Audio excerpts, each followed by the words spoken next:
Good morning, ladies and gentlemen. Please take your seats. The program is about to begin.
Ladies and gentlemen, please take your seats. The program is about to begin.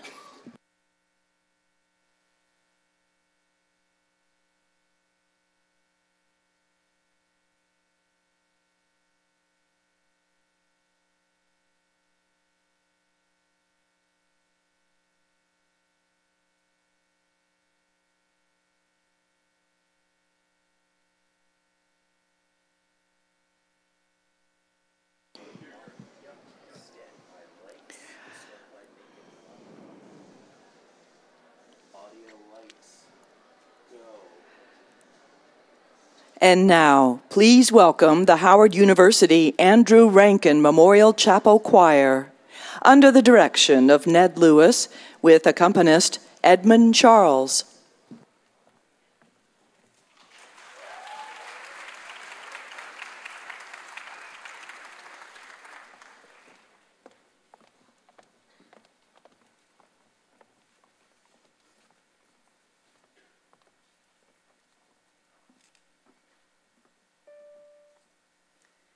The Andrew Rankin Memorial Chapel Choir brings you greetings on behalf of Dean Bernard L. Richardson and our director, Mr. Ned Lewis.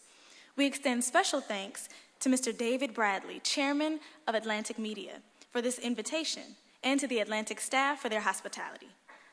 Our first selection this morning will be Lift Every Voice and Sing.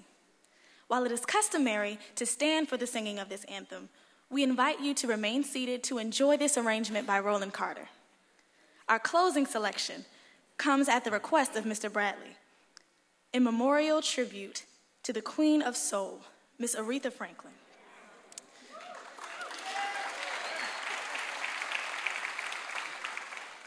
We will sing for you the gospel classic, How I Got Over, with soloist Miss Alberta Baker, mezzo-soprano. Thank you again for having us, and we hope you enjoy the music. Lord.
Now that was the best walk-up song anybody could ever ask for.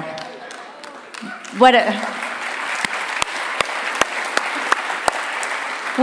a glorious, glorious way to start the day. Let's just give one more round of applause for the Andrew Rankin Memorial Choir.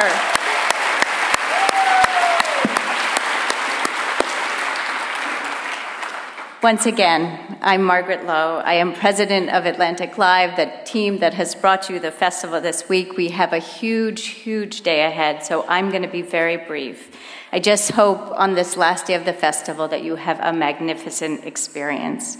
I'm going to give a few shout-outs before we roll. First, once again, a big, big thank you to our partners, collaborators, and friends at the Aspen Institute.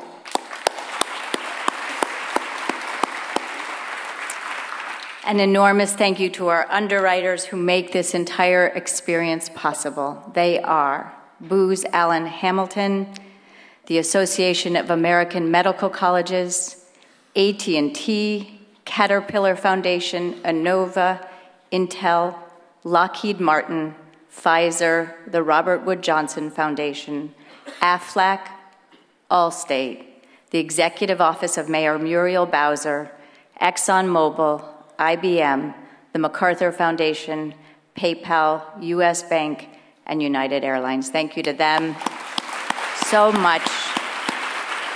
Thank you to you, our beautiful audience. It is wonderful to look out there and see you all. And now we begin. It is my pleasure to introduce two people connected by their love of Shakespeare. Please welcome to the stage Associate Justice of the Supreme Court, Stephen Breyer. He is here with the Artistic Director of the Washington Shakespeare Theater Company, Michael Kahn.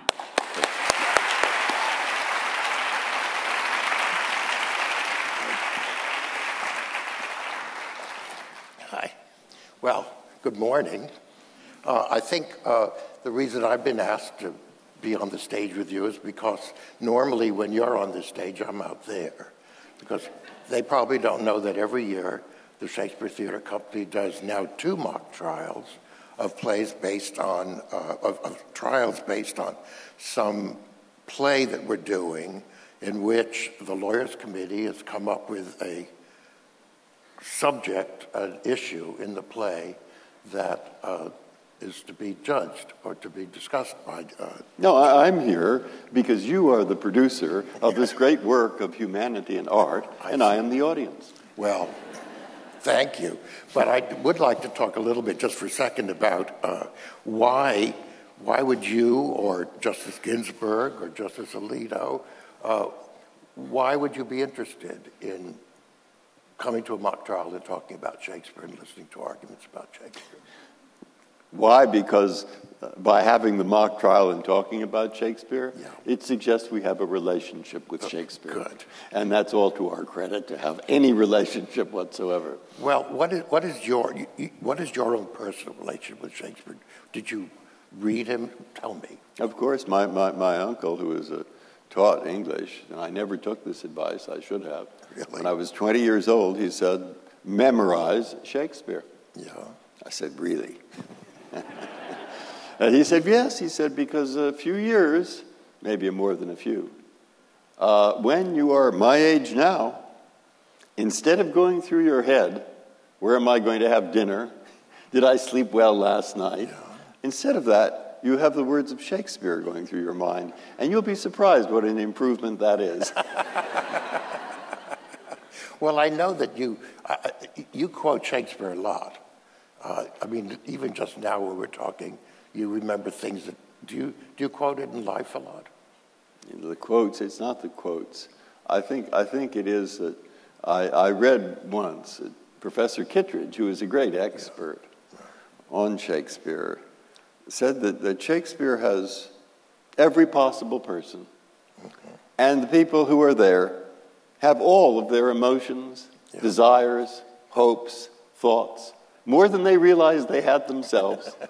And he expresses them through poetry. Now, if you're a judge, you've got to know how other people than you live. And what better way? That's what I tell the college students. They say, what should I study for law? I say, hey, you're in college. You don't have to study for law. That's a graduate program. Right. Quite right. And I say, but now you have a little bit of time. You only have one life. That's the one you'll know, and maybe your family and some friends. But if you study literature, learn a foreign language, read a little history, read Shakespeare, you will get to know people who've had lives that you'd never otherwise know about. And so learn it, find out, explore the world, and there is no better way. That's why I am really advertising for the humanities, and that's what I would like them to study. That's what I hope that people will.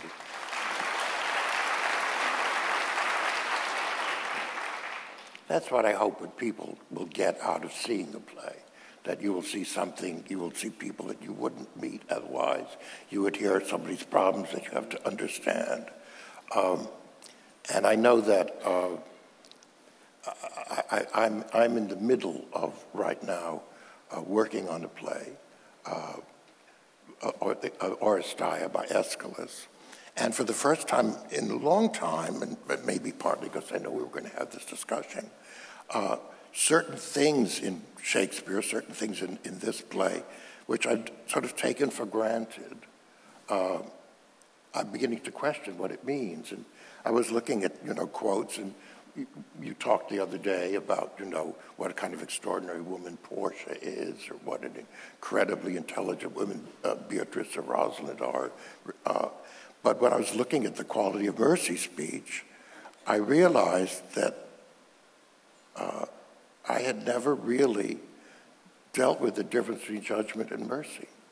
Because Portia says, judgment would mean that we would all be damned.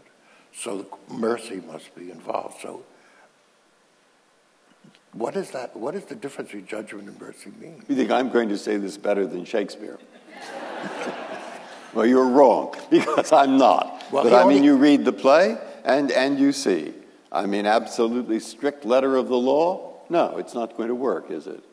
You're going to produce rather unfair results, and that isn't the ultimate object. The psalmist says, justice, justice shall you pursue. He doesn't say you're going to find it. Yeah. And so the law is filled with what I think of as a little bit of give in the gears. And there are many ways. Why do we have juries? Why do we have prosecutors who say you don't have to prosecute? Why do we have? And it's filled with it. And so it's a rather imperfect human effort to take account of individual situations where a law is more likely to have to deal with a generality. So in the end of the Oresteia, for instance, which was written about the beginning of a jury system, and in this production we're talking about the guilt of someone, and the argument is just judgment and justice. And a group of people are trying to argue this. And I was thinking, where do a group of people argue the most? And I was thinking, perhaps in your job. No. Perhaps in the jury.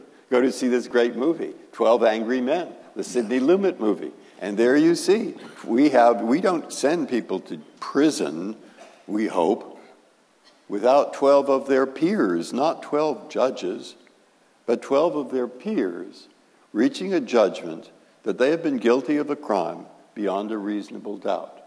And it's really very interesting. Probably a lot of you have served as jurors. You walk into the room and say, oh, this is taking my time, oh my goodness. And then the judge tells you something about a jury, and then you have a case. And 90% or maybe more of those who come out of that room after they've heard the case are pretty pleased they took that time, because they're ordinary citizens, and that's who will decide whether this person violated the law or not the judges, or not usually. But if we live now we live in a polarized country right now, and it seems a very difficult time to get people to actually talk that way, whether it's a jury or whether it's a group of people trying to decide a big issue. And are you discouraged by the amount of polarization that is happening in this country now? And how is it affecting what's going on? You go back, you bring up the Aristoia. I mean, I'm obviously going to stay as far away as I can from any particular controversy that's going on. The Aristoia is pretty far away. I mean, that was the Trojan War. But But think of that. It begins, of course, why? Clytemnestra is pretty angry because Agamemnon killed Iphigenia, her daughter, and she kills Agamemnon. And Orestes kills her. And then we see these terrible murders. And what kind of murders are they? They're revenge murders. Revenge is the law. And then we see the second half with the Eumenides, and they are revenge. The Eumenides are the Furies. Revenge. That's what it is. See, I'm seeing this as a judge because I love the third part. Because Athena, who is the goddess of justice, gets up and says, look out at this broad land. Look out at Athens. It is mine, mine. And there we've seen an evolution towards justice, but only towards, because the Eumenides are not gone. They're there. They're there in every single person. And so it is normally, that's why I like Camus. I mean, normally you see that the most we can try to do is to control what Camus calls the plague germ, the germ of the plague, by which he meant the Nazi invasion. And it's not going to go away. But we better see if we can't bring it under control. That's the continuous fight. And that's a fight, I think, that begins in the third part of the Aristoia. But we're in the middle of That's far enough away, isn't it? I'm just we're in the middle of that, of course, of not having solved that problem. We'll never. We're human. That's what that's Shakespeare again. Who is Hamlet? He's a human being. He's a human being who has found the tragedy of life, the difficulty of life, the human condition. We find out the truth, it doesn't do us much good. And there we are. There we are. And that's true of Lear. I mean, that's true of them all. But that's not despairing. No, of course not. Of course not. You do the best you can. And there are lots of good parts. And I love the production you did of The Tempest, where you really saw the mask. And there's Ariel up there, and she has her poetry. And that's why I like what Kittredge said that last, but it's all in poetry. And so it's a struggle, and not a struggle. Look, there have been civil wars in America. There was Bully Brooks, who beat up Sumner because Sumner was against slavery, and on the floor of the Senate, we've had civil wars. We've had all kinds of things, and there we are. There we are. So I say go wave like that. That's not actually a wave. It just means there are ups and downs. We're human. Well, we hope.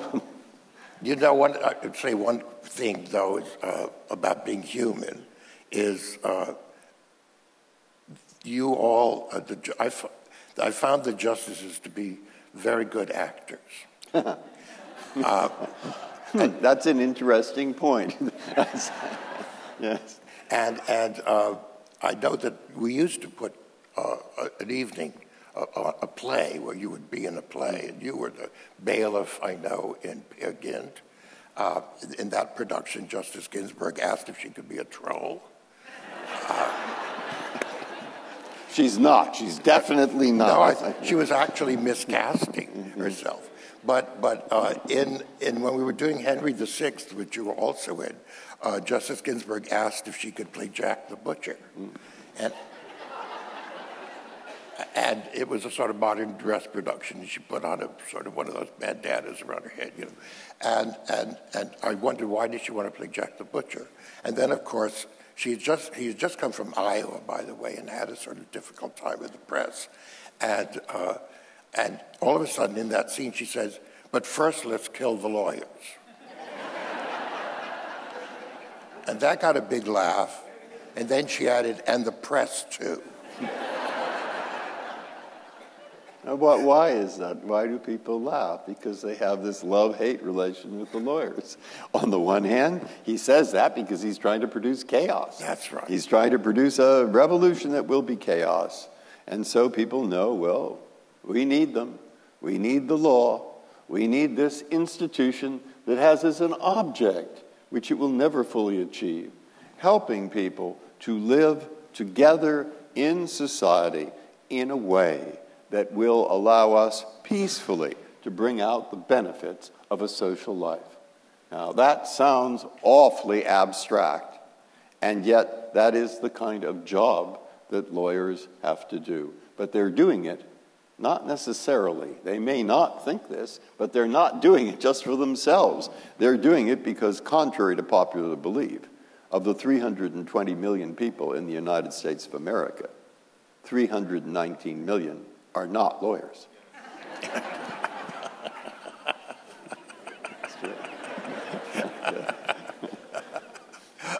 What do you think Shakespeare thinks about lawyers?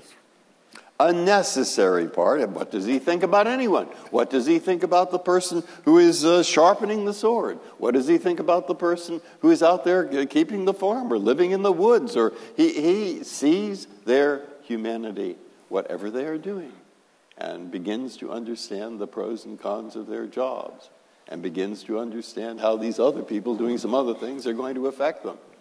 He seems to have a little bit of problem with lawyers. A little bigger problem. No, Portia's a good lawyer.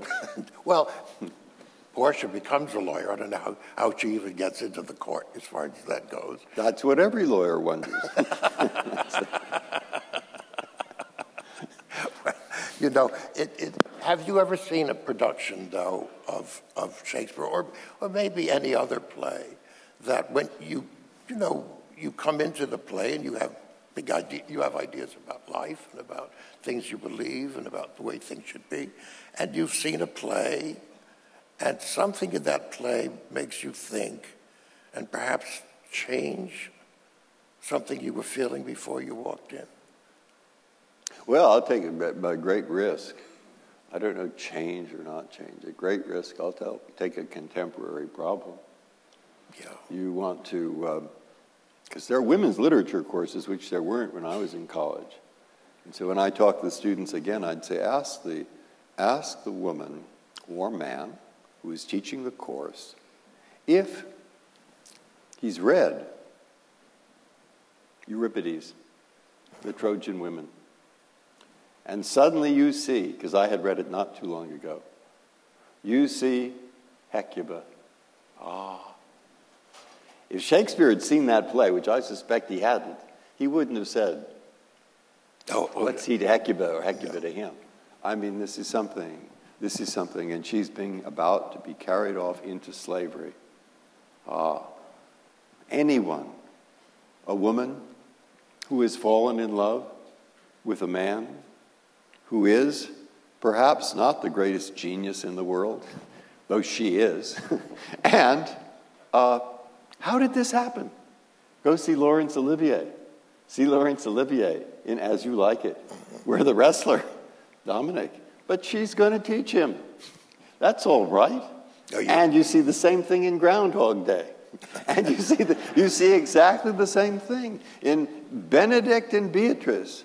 And so you have Rosalind. But by the time you've seen those plays, you begin, if not intellectually to understand, if you're a man, but begin emotionally to understand what Congreve in Millamant is trying to tell us.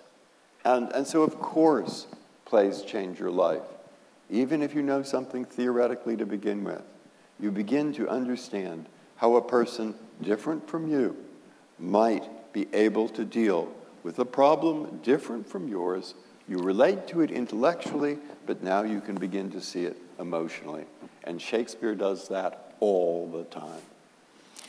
I miss the fact, or I mourn the fact that this is not taught in schools anymore, and that there is no arts education in schools, because it's exactly that a young person could get to discover through literature or through through seeing something, a play, that they can begin to have to understand, or at least meet something different from themselves.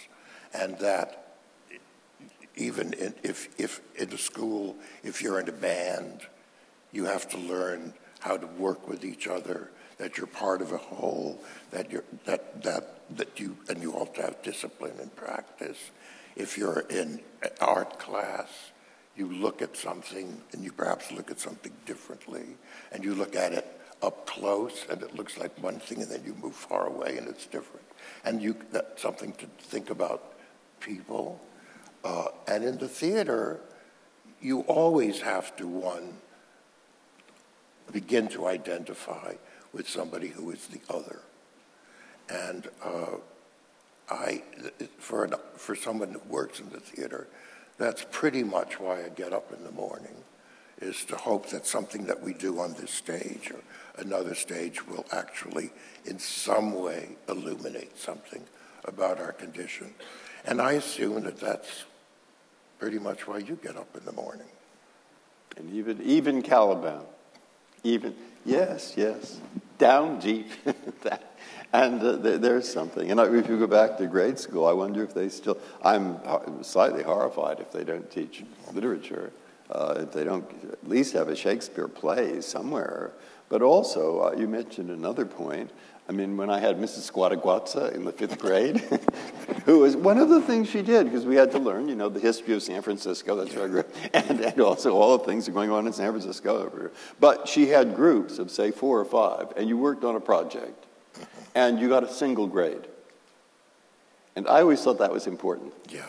Because you had to take into account, if you were going to get the grade you wanted, you had to take into account what the other 3 or 4 people in that group were thinking. Right.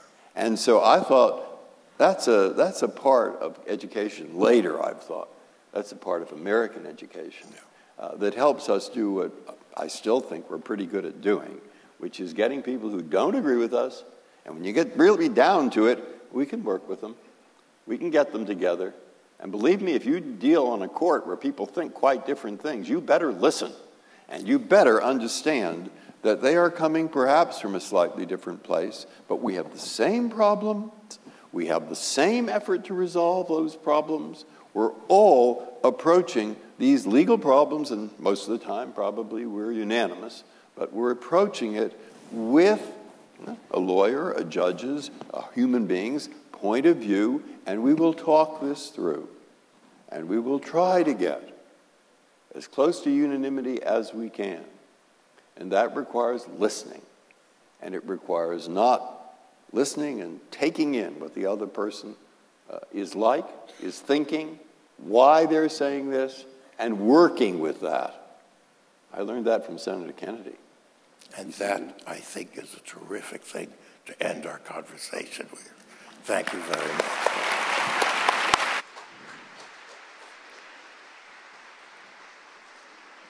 Now, please welcome Atlantic contributing writer Caitlin Flanagan and Ai-jen Poo, Executive Director of the National Domestic Workers Alliance.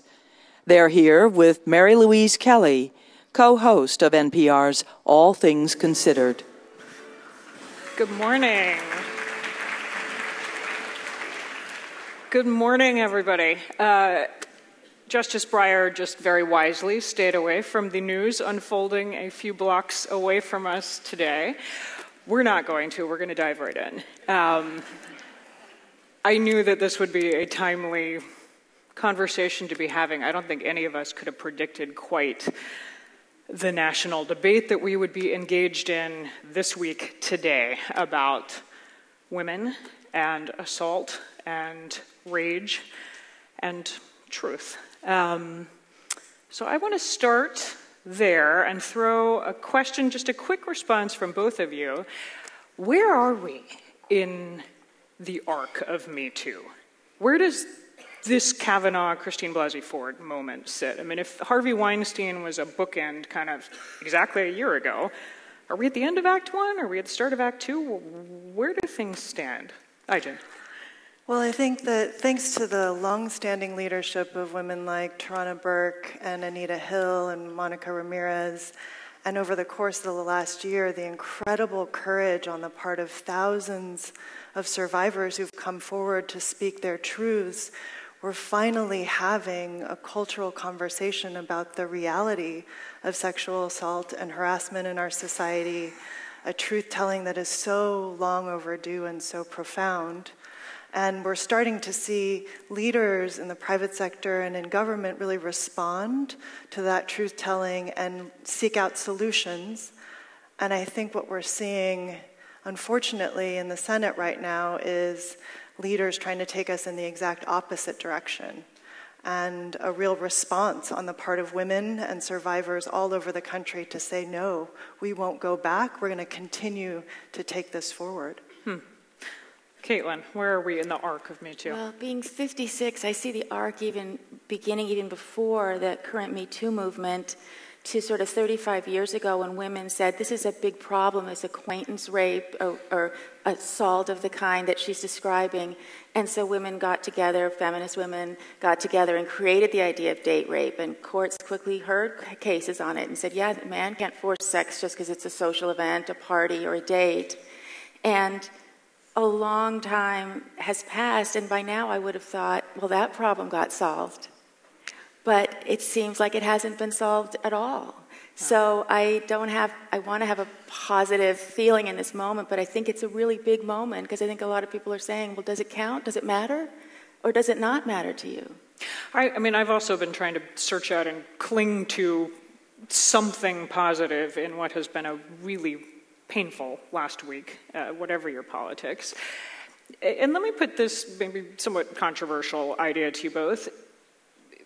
The word lucky is not the first word that would come to mind to describe Christine Blasey Ford, certainly if you watched her struggle through that wrenching testimony last week, exactly a week ago today. But if you look at it from the point of view of a woman coming forward with an allegation of sexual assault, and the whole U.S. Senate stopped to hear it, the whole country stopped to listen for as long as she wanted to talk, is that progress? Caitlin?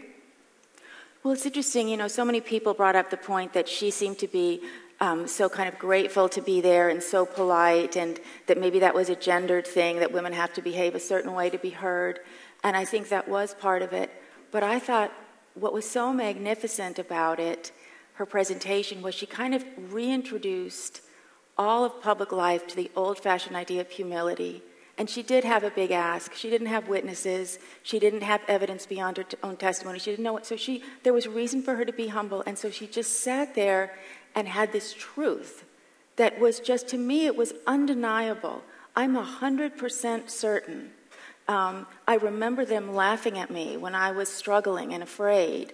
And so I think that, in a way, it was extraordinary that somebody truly who doesn't have evidence and doesn't have, and I can see why so many Republicans, and particularly Republican men, are saying this is outrageous. There's just an allegation in the wind with nothing at all to corroborate it. I see why they were saying it's not appropriate, but as a woman who's been through something very similar to that, I say I'm very glad that there was a context in which it could happen. I want to follow up on and let you tell a little bit of your personal account. But Ajin, to this question, you were in the hearing room last week. I was. Did it feel like progress? Well, I think it was, as a survivor myself as well, I think millions of us have experienced pieces of Dr. Blasey Ford's truth, and it was incredible to bear witness to her courage, and it felt like giving voice to a pain and a truth and a human cost that we just need to face. And it was profound to be there. And in stark contrast to that, I was also really struck by what I felt was a palpable disdain on the part of some of the members of the Judiciary Committee. Palpable disdain. Yeah, just a failure to really recognize or even acknowledge our right to speak our truth and to have justice in this situation. It was palpable, actually. It was like the lack of respect for women that I saw demonstrated that day was visceral. I want to turn you to today. You were telling me right before we came out, there's a march planned that's going to go in like 2 hours, women's march headed to the Supreme Court. You lead the National Domestic Workers Alliance, which represents domestic workers here in the U.S. And many of your members have been fighting like hell against the Kavanaugh confirmation. Why? What is their stake in this fight? Well, if you think about domestic workers, it's the nannies who take care of our children, the home care workers who care for our parents and our grandparents, the isolation of working in the private home where there's no HR department, there's no other coworkers, the power imbalance that leads to incredible vulnerability to abuse and harassment. Where if you feel like you're being harassed by your boss, the only person you could report it to is the person who's harassing you. Exactly. It's profound, actually. And so this is something that has been an issue that we've been talking about for years, and the courage on the part of survivors that have come forward in the last year has really inspired a new level of courage and defiance in our membership to say we have an opportunity to actually address this vulnerability once and for all. Get specific on that, because this is a big criticism of the Me Too movement, that it's allowed women in Hollywood to speak their truth, or women in elite media circles to speak their truth, but not so much for working class women. So what has changed, what still needs to change? I think that courage is contagious, and one of the things that's defining of this moment of women's organizing is that women are actually supporting each other across industry, across community, and creating the space to allow for the least visible and most vulnerable among us to actually lead on solutions so that no one is left behind. Our current federal anti-discrimination and harassment protections in the workplace require a minimum of 15 employees in order to have those protections. That effectively excludes the entire domestic care sector because you very rarely have 15 employees. And so there are millions of women who are falling through the cracks, and we see this as an opportunity to actually transform that and update our policies for the 21st century. You were telling me about something interesting, work underway with farm workers. What's going on there? Well, farm workers and domestic workers together as two of the groups of women workers who've been the most systematically excluded from basic protections are actually leading on solutions to say, how do we update our policies, expand Title VII protections to include all workers, regardless of the workplace, the number of employees, and even independent contractors. Everyone who is working in our economy in this country should have protections from sexual harassment in the workplace. And that seems like an obvious. Caitlin Flanagan, you have written extensively about this Me Too moment for The Atlantic. And I want to ask about your column that came out just this past week. The headline was, "I Believe Her," the her being Professor Ford. And you talk about your own personal experience of a boy who tried to rape you in high school, a cute senior, and you were in a parking lot at the beach. What is it about this moment that made you want to share that story publicly now? Well, I feel that because, I write all kinds of things about feminism, including places where I think feminism has gone into areas it doesn't belong, or trying to change things that I think shouldn't be changed in the way that it is. So I thought I was a credible voice to come forward and say, me too. Like, I absolutely feel very clearly that she's telling the truth, and that I went through something very much like that. And it was very embarrassing for me to share it, very embarrassing. I didn't know how embarrassing it was going to be until after I'd done it. I had an idea, but I didn't really know. And everybody was so kind afterwards, and that was also embarrassing in some weird way because of my masochism. But I thought that, but then last night, someone just sent me this, Ben Sasse is that how you say his name? And he's a Republican senator. So he read my piece on the Senate floor, and they sent me the link. And it was a little odd to see this man reading my words, and then he kind of tears up, and then he's like, isn't this so heartbreaking? What happened to Mrs. Flanagan? Well, that's my mother. I'm not Mrs. Flanagan. But it's like, I don't know. I'm sure it happened to her, too. But then I thought, oh, good. He's going to change his vote. So I was like, that was worth it. But then at the end, nobody knows. If he doesn't change his vote, I'm driving to Nebraska. Because what the hell? Like, you get up there.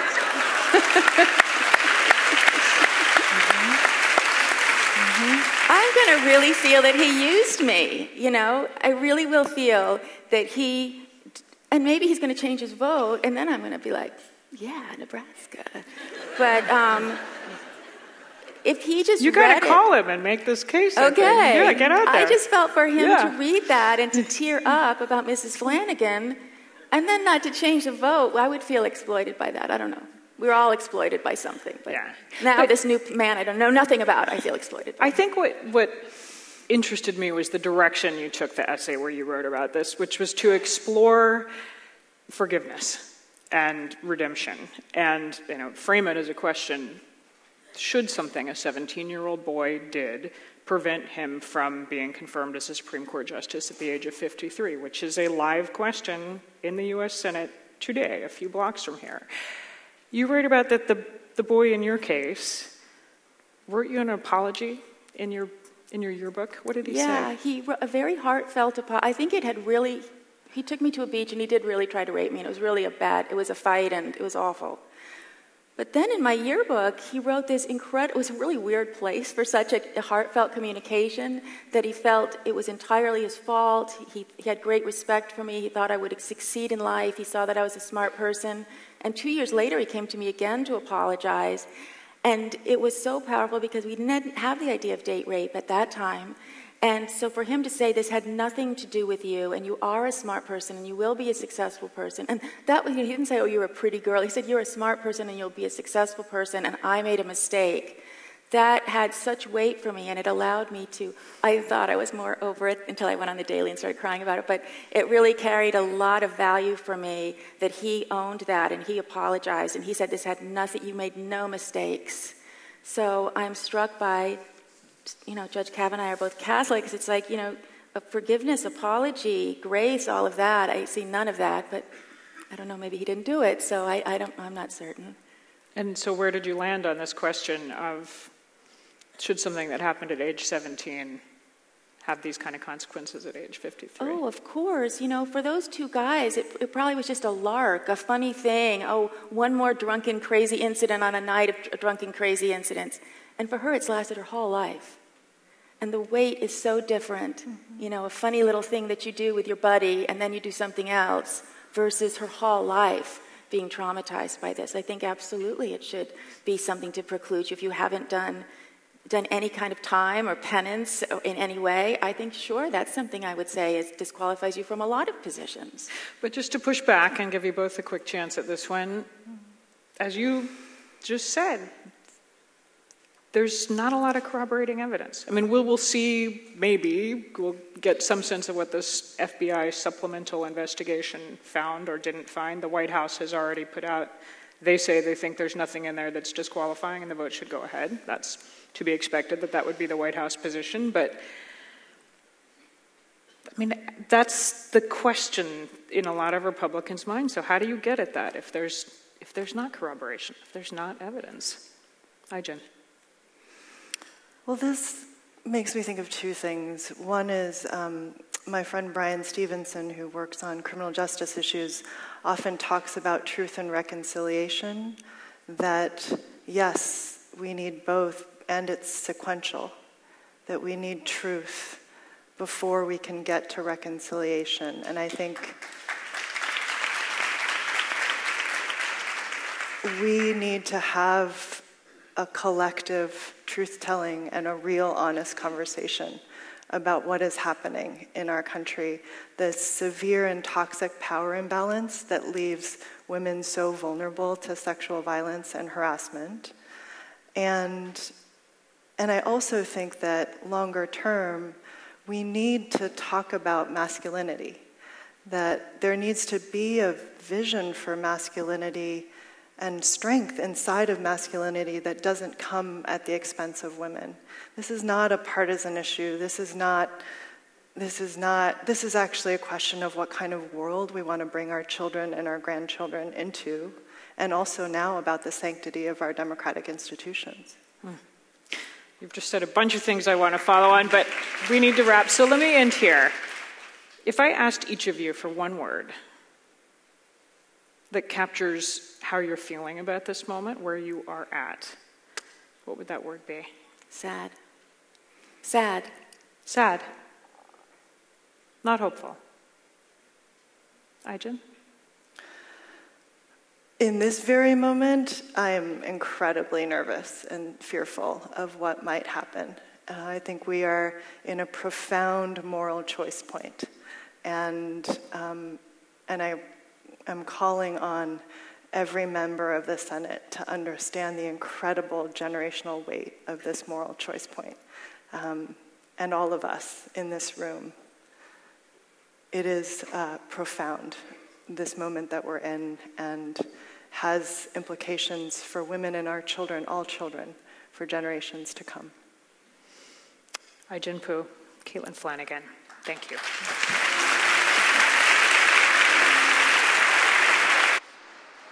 Next, a session produced by our underwriter, Innova. We were training for the Susan G. Komen 5K race. We'd walked the race in previous years, first with his mom and then in his mom's honor. He was out for a training run and rolled his ankle, and we thought it was a pretty bad sprain, but he still ran anyway. He ended up beating me in the race, of course, but the ankle never really healed over the summertime. We initially learned it was cancer in the winter of 2016. Sebastian told me all along that his greatest fear was losing his foot. It's hard to describe how proud I am of him. He has come through and overcome so much in his life, and this in particular was incredibly difficult for someone at his age to deal with, not only just the cancer treatment, but the amputation, and to be able to not only come back, but in his view and the eyes of others, to come back even better. He's competing at a tremendous level. I think Sebastian draws his strength from his past experience, seeing what his mom went through her diagnosis and multiple treatments. Life with Cancer was a tremendous resource for his mom, seeking therapeutic support and other supports during her diagnosis. And it was reassuring to know that that resource was there for us, for Sebastian.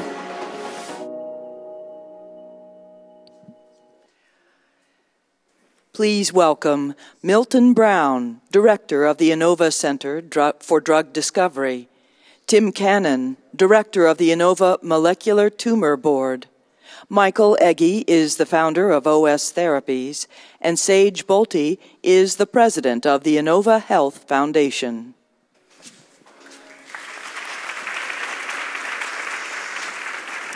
Good morning. It's good to be with you this morning. I'm Sage Bolte. I'm the president of the Innova Health Foundation, which is dedicated to fueling innovation, widening the margin of clinical excellence, and improving health outcomes. The program you heard Dominic refer to, Life with Cancer, is our support and education program for anyone diagnosed or impacted by cancer at no cost to them, regardless of whether they're treated at Innova or not. Osteosarcoma, as you may know, is a really rare cancer. It affects about 500 children and adolescents a year, and the treatments themselves are usually highly toxic and often involve limb amputation. Today we're going to consider Sebastian's case and how we might give patients like Sebastian more hope. So I want to start with introducing Dr. Tim Cannon. Dr. Tim Cannon is a medical oncologist for the Innova Shar Cancer Institute and heads our molecular tumor board, which connects patients with personalized treatments.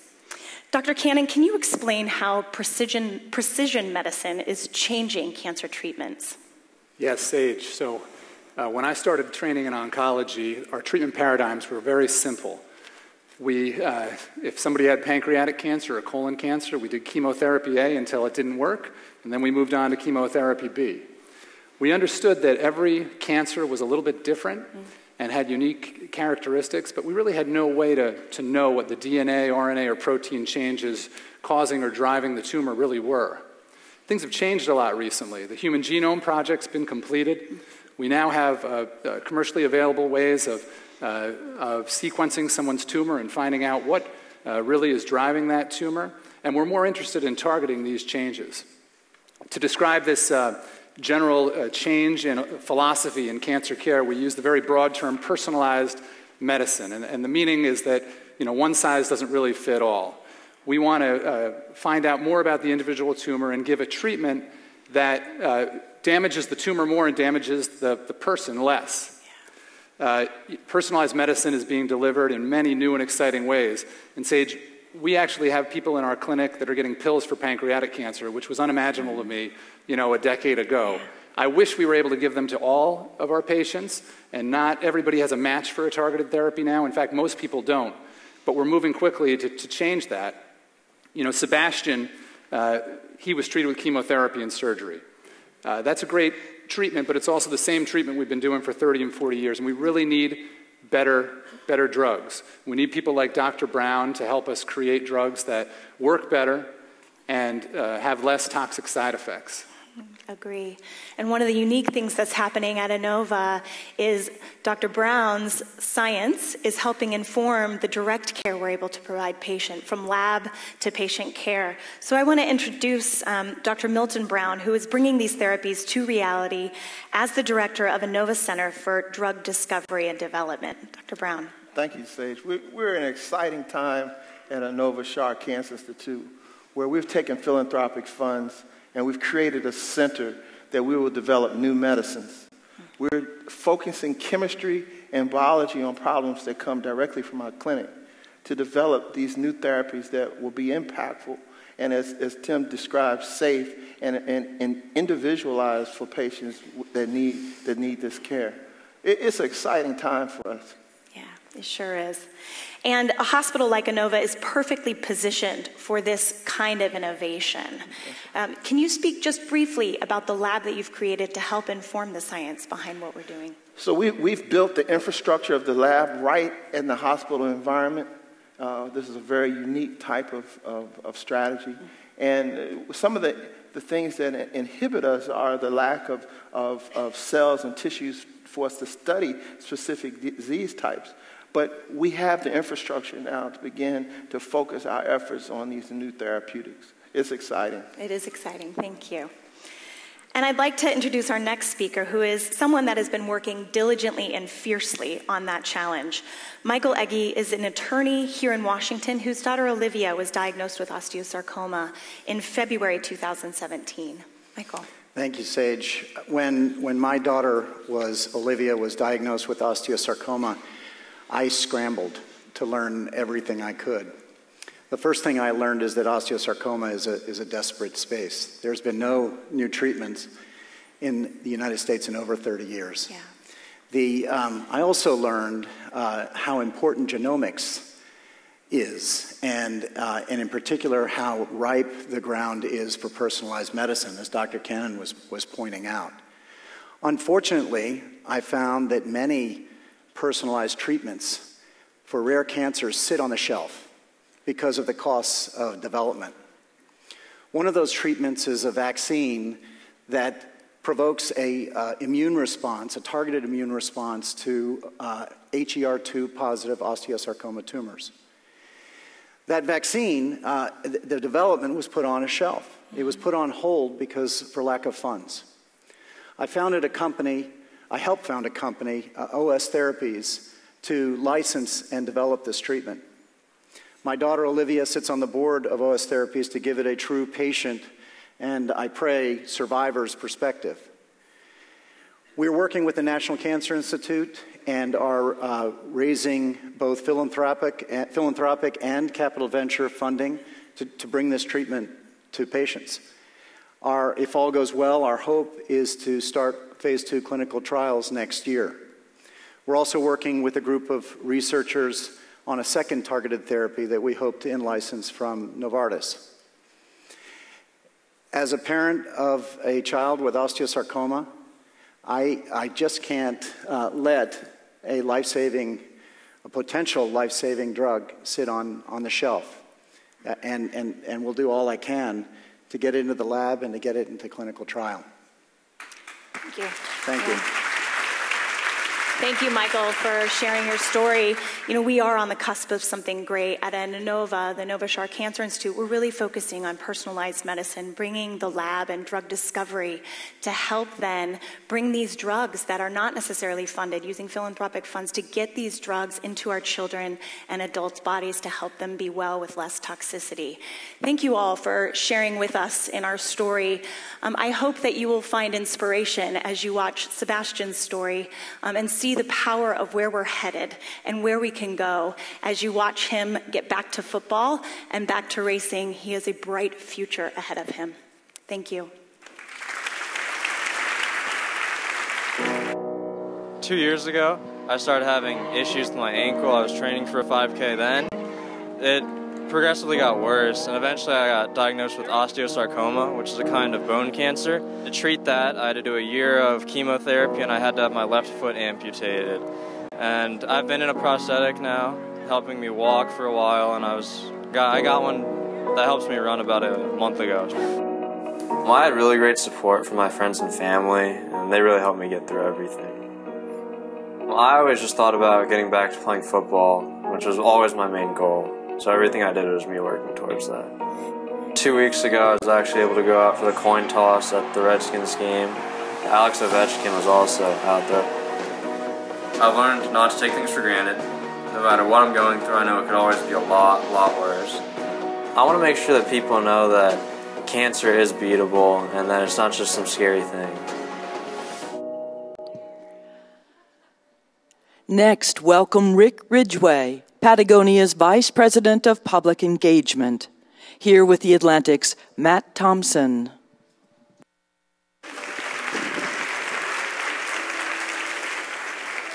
Rick, you have, if you would forgive me, you have a relatively boring title, and it conceals what is an extraordinarily rich series of accomplishments and work. Indulge me in this litany for a moment. You were part of the first American team to summit K2, one of the highest peaks in the world. You have built and sold companies. You've done product development. You were the founding chairman of the Sustainable Apparel Coalition. You created an incredibly successful stock photo and film agency that specializes in nature and adventure imagery. You've written countless books and magazine stories. What is the through line what has motivated you from one point in that litany to the next? What's been the constant? You know, coming up these steps just now reminded me of a Gary Larson cartoon where there's a guy on the podium going, "Now, ladies and gentlemen, the man who's conquered Everest, K2, Kilimanjaro," and off to the side you see this old guy going like this as he's about to pitch over backwards. So the through line. So I have had this privileged life of being able to go on adventures around the world. The first big wall climb in Antarctica that you see on the screen here. I suppose the through line, the most important one of all, has been the connection that these adventures have given me to the wild parts of the world, to the natural parts of the world, and how that connection has informed who I am as a parent, who I am as a business person, as a citizen. If there's anything at the end of this little short session we've got today that all of you could, I hope, take away from this, it's the importance of that connection, and not in my life, but in your lives. Because so many of us have lost that now, and there's so much to be gained from it. We are looking at these images of you on the process of climbing K2, of being the first American team to go to this place.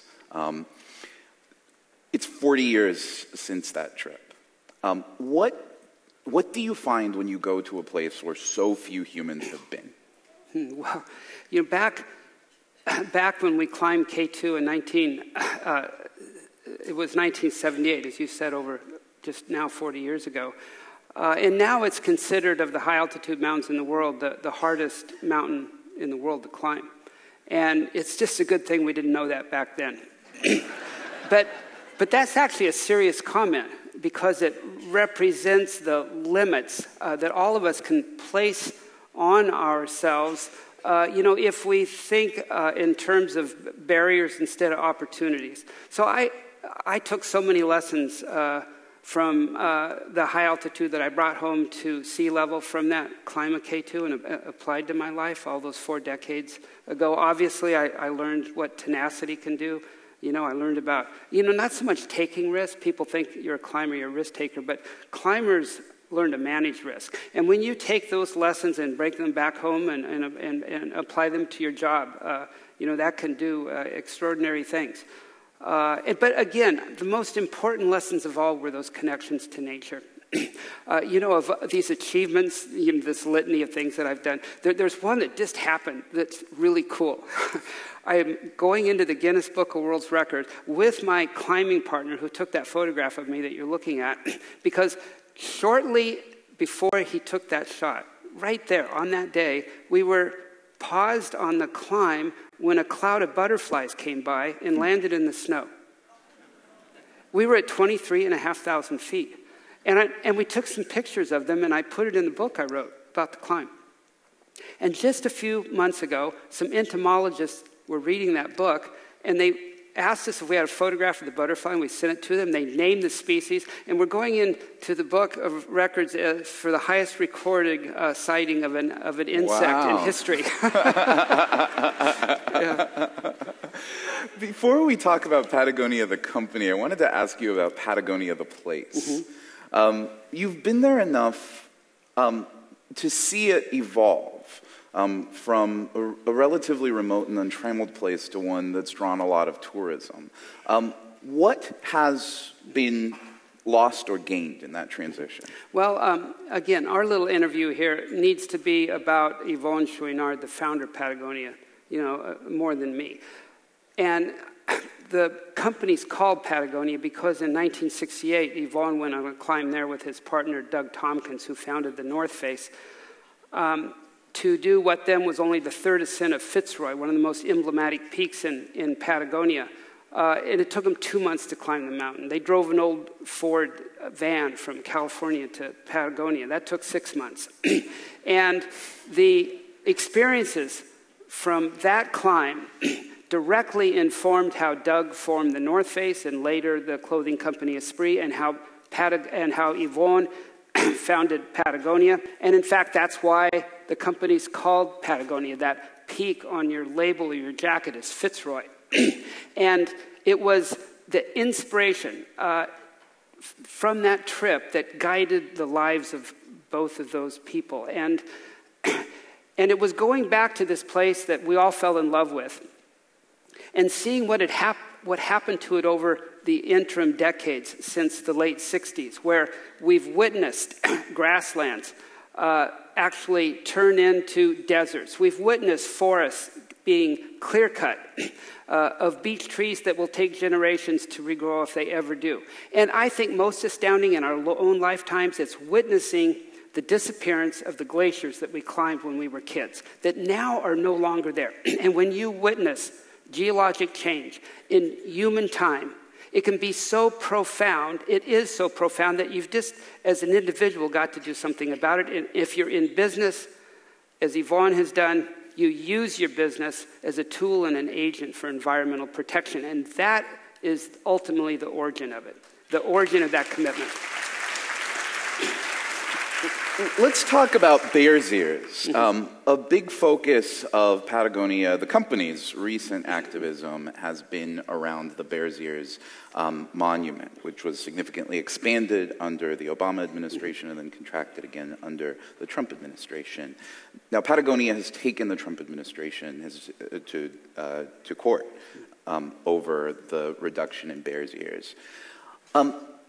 I'm curious about the approach that you've taken with a company like Walmart, just as a juxtaposition with the approach to the Trump administration. Walmart is often thought of as a company that in its approach and in its values is almost diametrically opposite to Patagonia's, making new things, lots and lots of them, as opposed to reuse.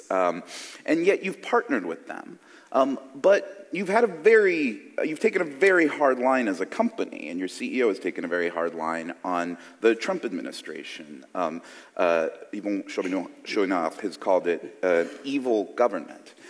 Why that divergence in approach? Well, let me answer your question by backing up to the first part of it, where you yourself said that we took this activist approach. And I've been a groupie there at Patagonia since it started in 1973 as one of Yvonne's main climbing partners, hanging out there doing contract work for them going all the way back to the beginning. So I've been there as a witness to watch how he founded the company, as I said a minute ago, to be a tool for environmental activism, for initially supporting activists. And so I've watched this place now for a little over 45 years, and I can say that it has never been more committed to activism than it is now. It's now over $1 billion a year company, and it's getting ornerier and ornerier every year, which is the opposite of what happens to most companies when they grow. And it is just doing kick-ass activism now. And here's another thing. In the 45 years plus we've been in business, we've never been more successful as a business than we are right now. So as a business model, it is really working. And as a business model, we want to hold that up to other companies like Walmart and say, you know what, this works. And Walmart, we've been doing things with them now for 15 years. And they come back like a lot of big companies do and say, well, you guys can be, that extreme, that activist, because you serve, the very tip of the customer pyramid, the segment that's right at the top. And we say, guess what, guys? You better pay attention because that pyramid's turning upside down. And it's no longer this isolated segment of customers that support our business, but it's a very fast increasing base that is your base, and you need to pay attention to that. And the people running Walmart, we've been working with them through 3 CEOs now, and they've all been committed to varying degrees to guiding their company towards increasing commitments to sustainability. And they're serious about it. But over those 15 years, little by little, they're getting more and more committed, and we respect the position we've had as it has been, influencing them in any way we can towards those increasing commitments. And just 2 weeks ago, we made the most recent one, where we launched a campaign called Time Off to Vote, where we're trying to get other companies to follow our lead, to give their employees the time to go to the polls. And thank you. We've, as of 2 or 3 days ago, we had 190 companies that have joined us. There were 30 more in the pipeline 2 days ago. I bet it's north of 200 this morning. But the biggest one joining us is Walmart. And that is really important. And they deserve an applaud for that. To go back to Bears Ears for a second, if you spoke to, say, Senator Orrin Hatch in Utah, he would say that the closing off of this land to oil and gas exploration is taking away, that oil and gas exploration could fund public schools and was designated to fund public schools. And I think to some Americans, they hear a commitment to conservation, to preserving the environment as an abstract value that takes away from something that's very tangible, money that could go towards educating kids in public schools. And how do you answer that? Well, we answer it using the same lexicon and vocabulary that he does, dollars.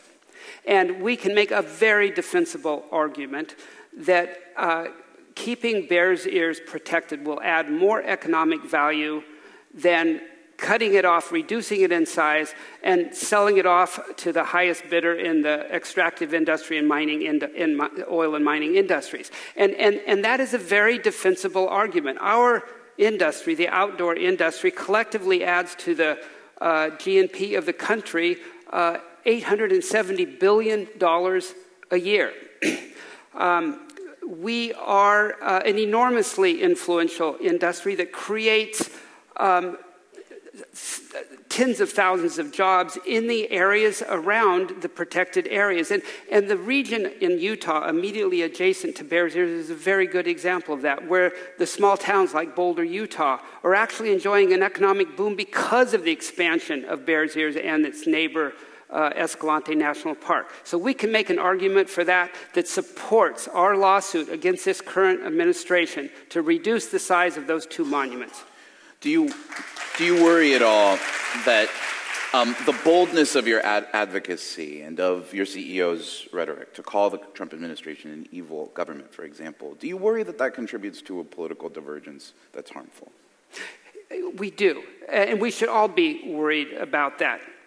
But we cannot turn our back on the opportunity to reverse this destruction of our environment, too concerned about bringing the two sides back together. And if we could do anything to implore civil society of our country to bring themselves back together, it would be to get out into those places, to get out into nature, to learn from nature. That's where we came from as human beings, and that's where we have to go back to, and that's what will bring us together. Rick Ridgway, VP of Public Engagement at Patagonia, thank you so much for joining us this morning. Thanks, Matt. Please welcome the CEO of Mylan, Heather Bresch, here with Steve Clemens, the Atlantic's Washington editor-at-large. Good morning. Good morning. I feel like we should give you all medals, the third day medals. Thank you for all being here. Hey, what we didn't announce about Heather Bresch is she happens to be the daughter of Senator Joe Manchin. So how is he going to vote? So you promise not to tell anybody? I promise. I think he's down to two choices. That is so bad.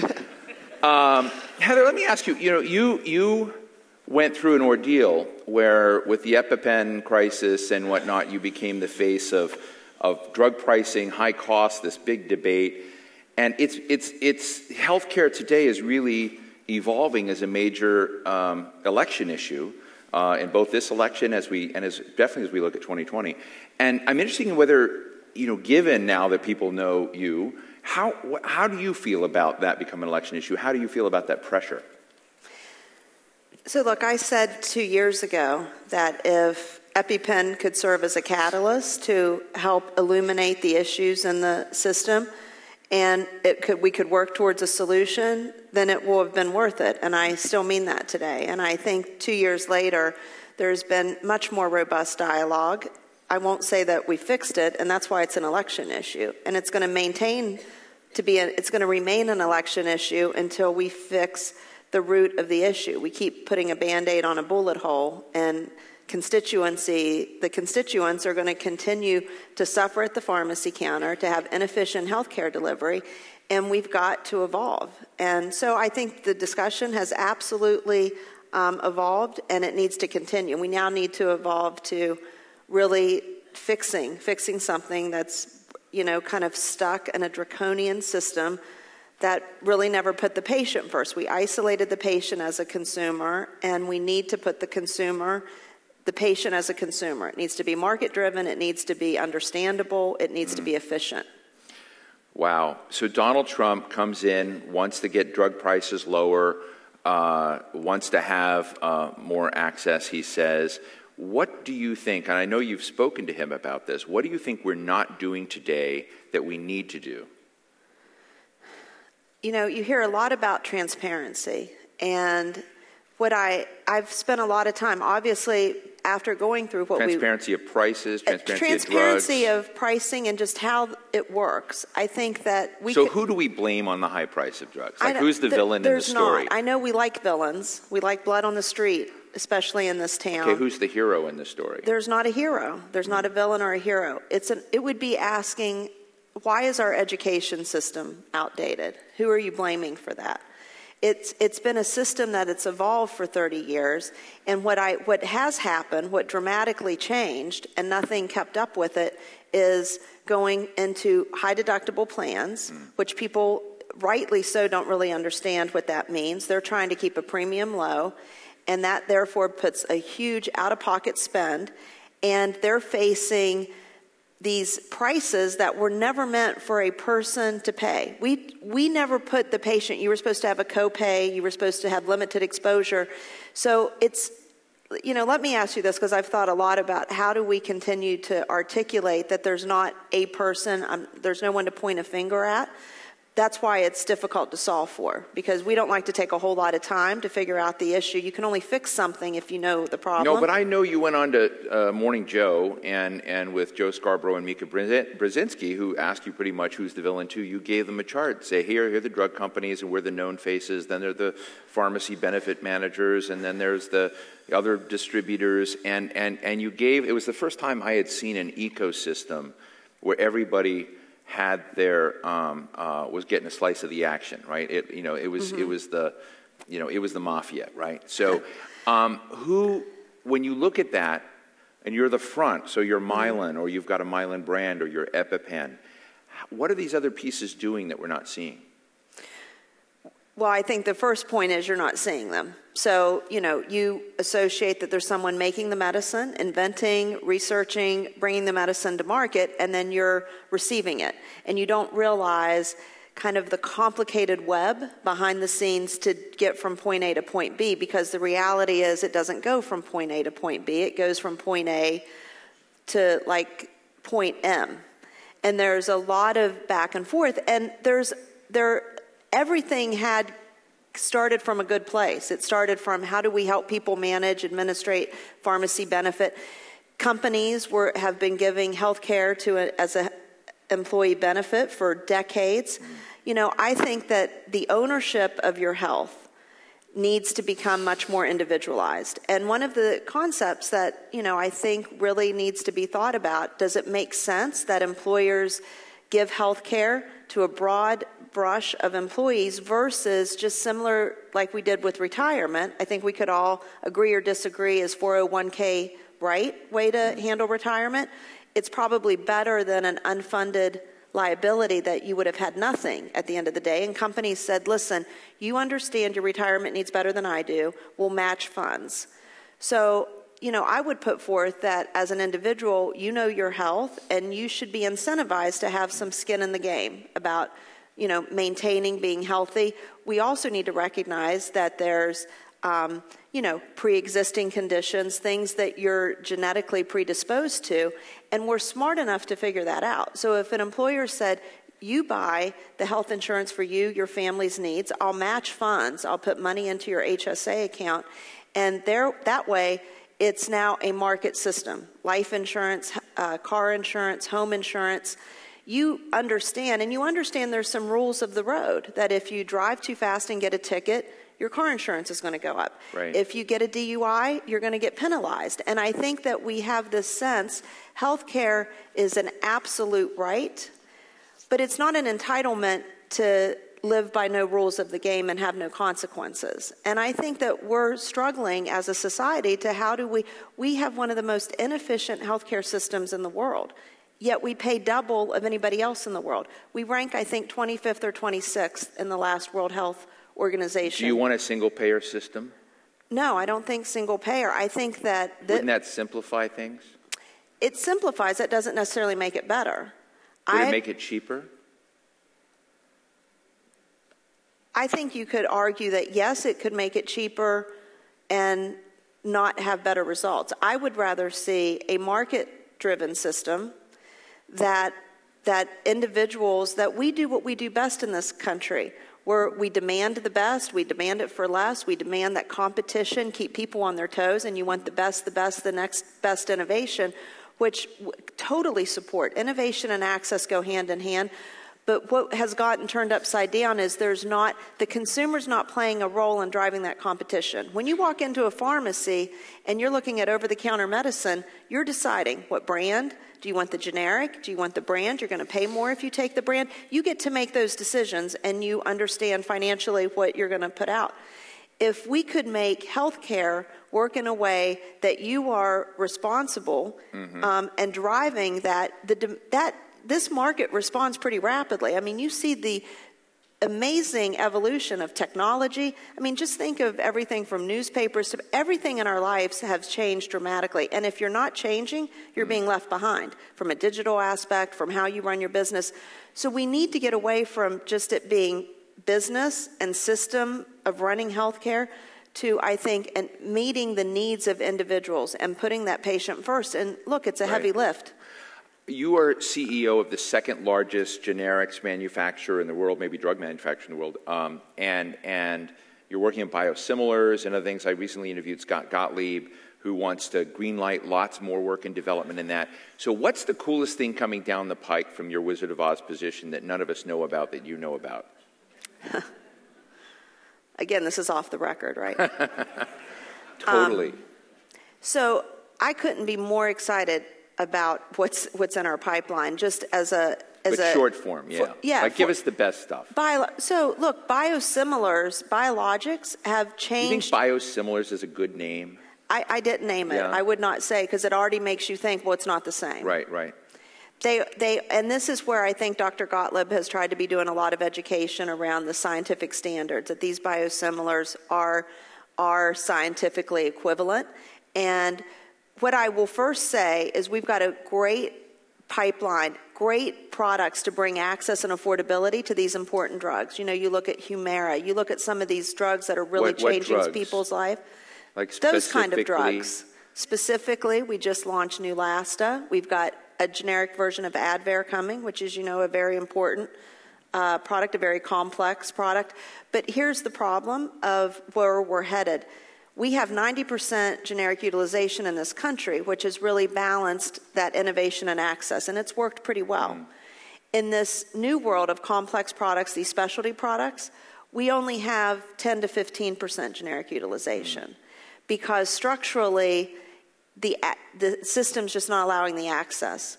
So I was thinking about this. I know yesterday you interviewed Jose talking about Puerto Rico and a year after the storm. We're sitting there looking at millions of bottles of water on an airplane field. And we could all sit here and say, well, we could keep putting more water on that field. If it's not getting into a person's hands to drink the water, what good is it? So I would say a lot of conversations we've been having with the FDA and HHS is, Dr. Gottlieb, FDA can keep approving products, and they are at record rates.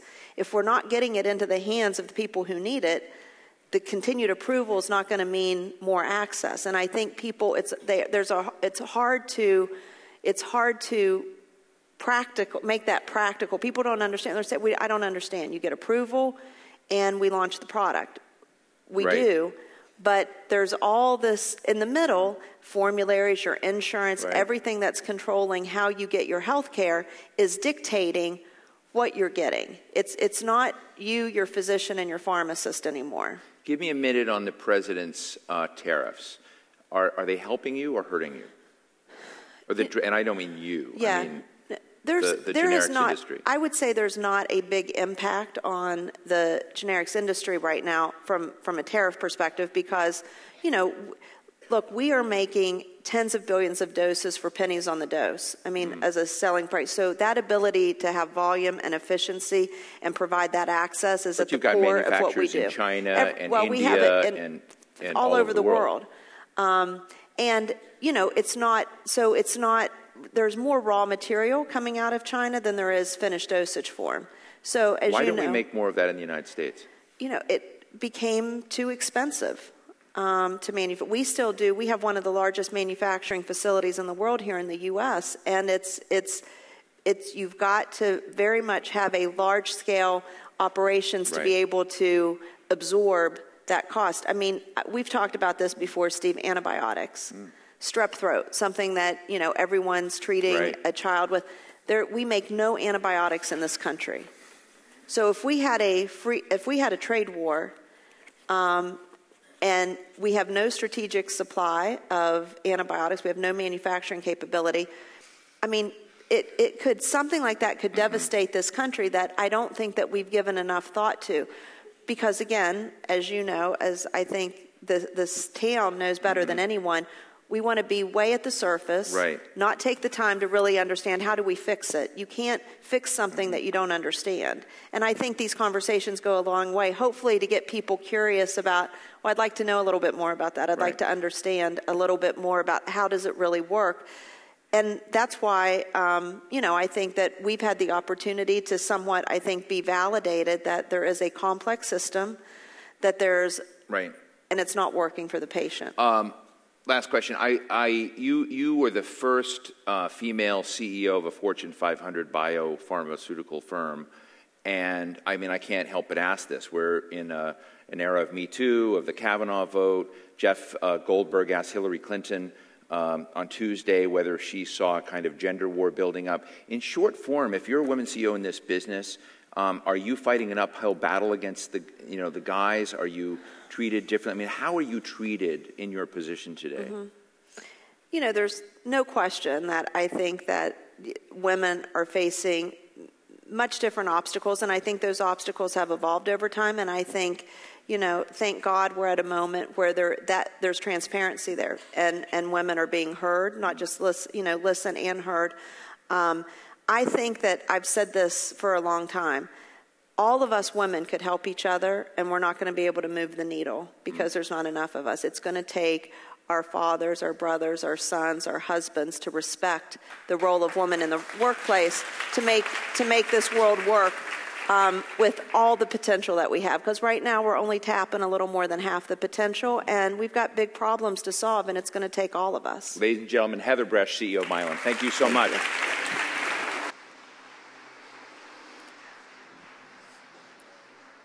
Ladies and gentlemen, you've been great listeners. Now it's time to move. Please welcome Coach Mo from DC's Murray School, here with the mascot of the Washington Mystics, Pax. All right, guys. It's your last stretch with me. We're going to do something that everybody knows how to do. So I want you to stand up. This is easy. We're going to do a head, shoulders, knees, and bros. All right? Here we go. Start with your head. Go side to side. Head, shoulders, knees, and bros. Find somebody. There we go. Head, shoulders, knees, and bros.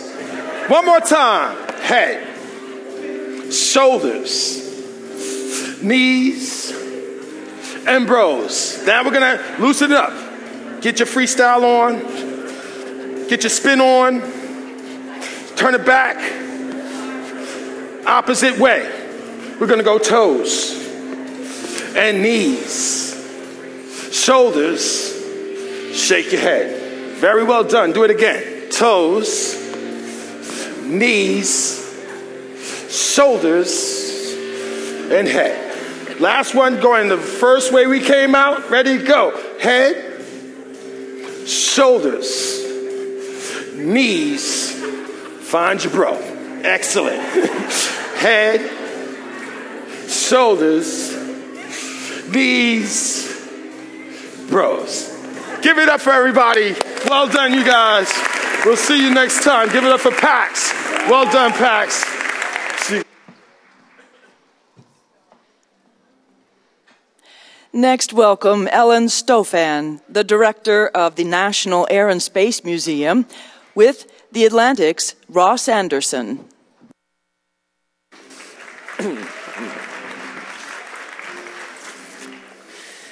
All right. Dr. Stofan, it's hard to follow the panda. Yeah. Dr. Stofan, you last time that we did this, you were chief scientist of NASA, and which is to say that you sort of bore the burden of kind of towing the company line for NASA. So now that we have you back in a different job, tell us how, from your outside perspective now, how are things going at NASA Science? You know, when you look at NASA Science, I mean, it's an amazing array of what they're accomplishing, from understanding this planet to exploring the solar system to understanding the sun to reaching out into the universe. And it's a really healthy program. It has been a healthy program, and I hope it continues that way.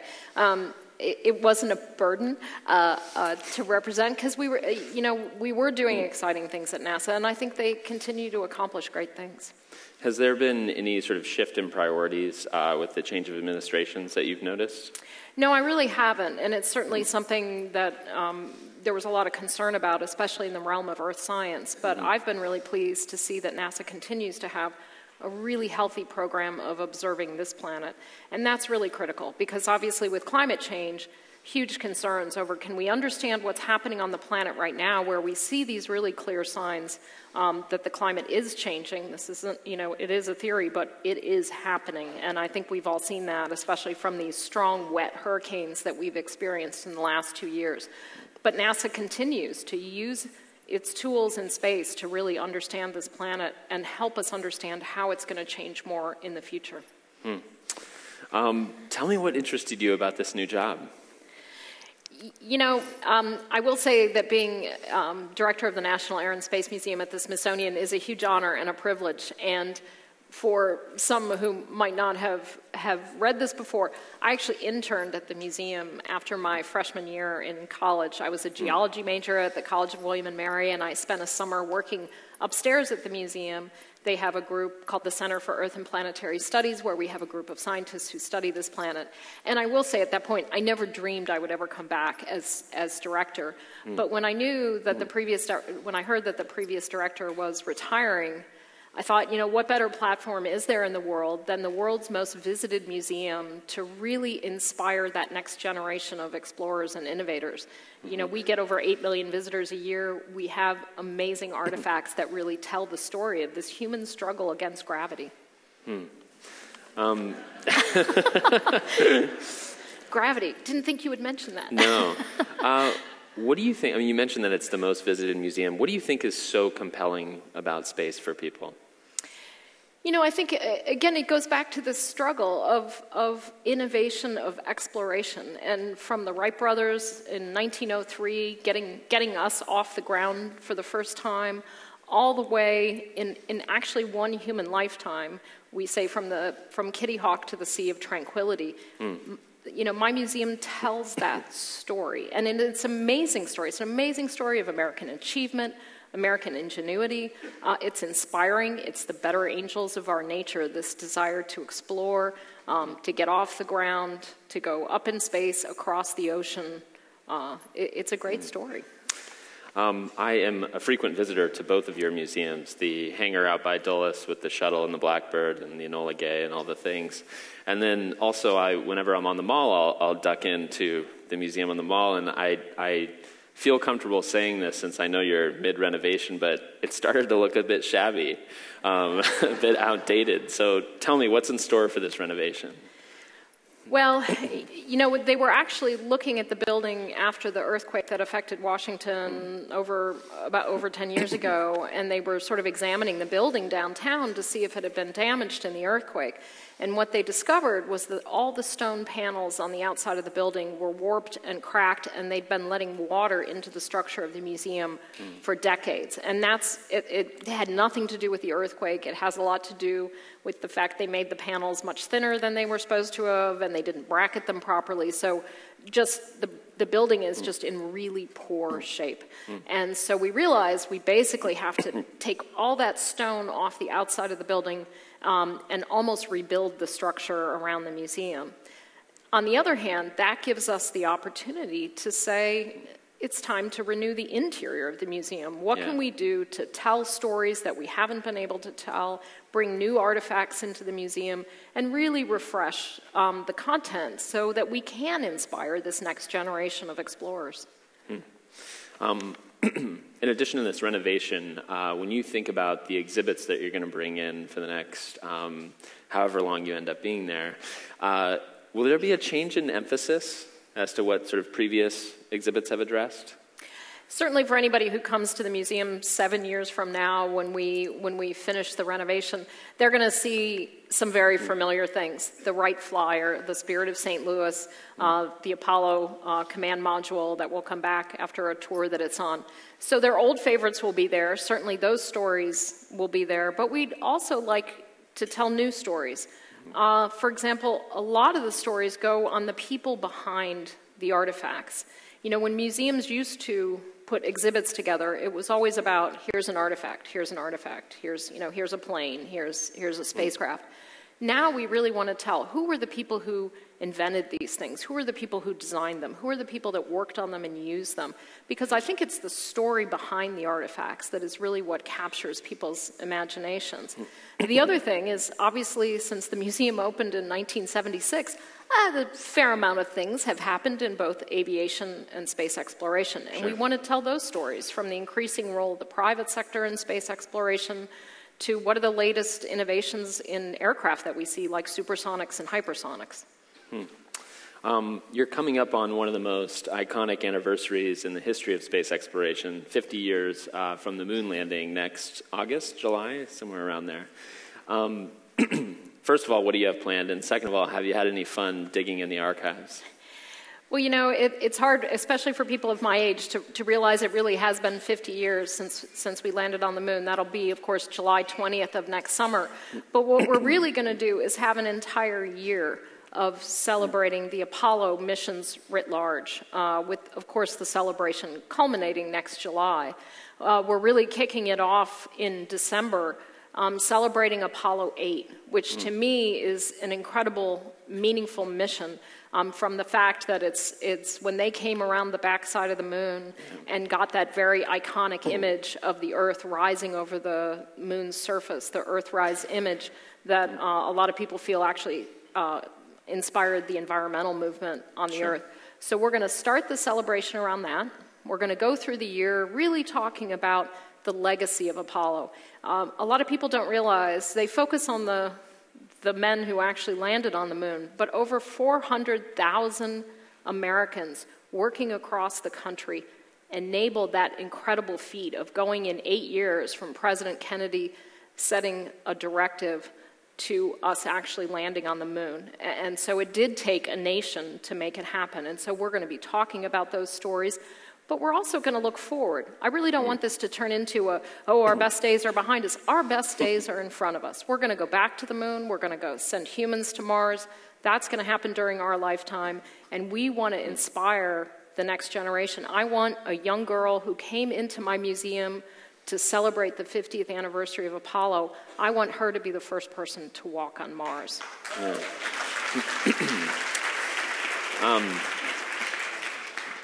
Is there anything that hasn't been on display that's like backstage from the moon stuff that's really, really fascinating?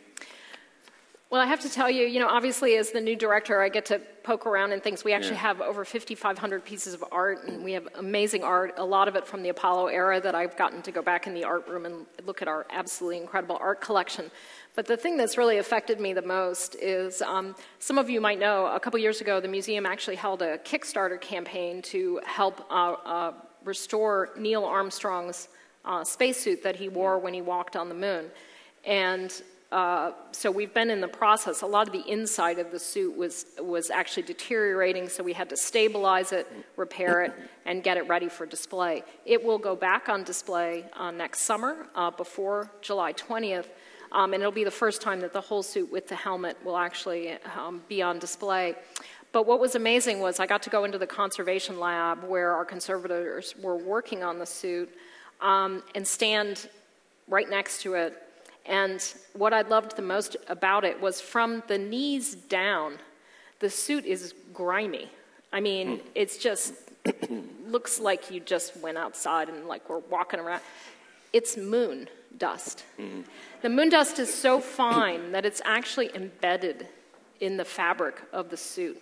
So you're looking at this suit that was worn by a human who walked on another world, and it's got that world like stuck all over it. And it's just, honestly, it just sent chills down my spine. It was, it's incredibly, and again, then you think of what went behind that. How did that happen? It took these 400,000 Americans coming together as a team, as a nation, to accomplish this. And that suit represents that. So everybody's going to get to see it, including, don't worry, we're not cleaning it. It's still going to have moons stuck all over it when you all get to see it next summer.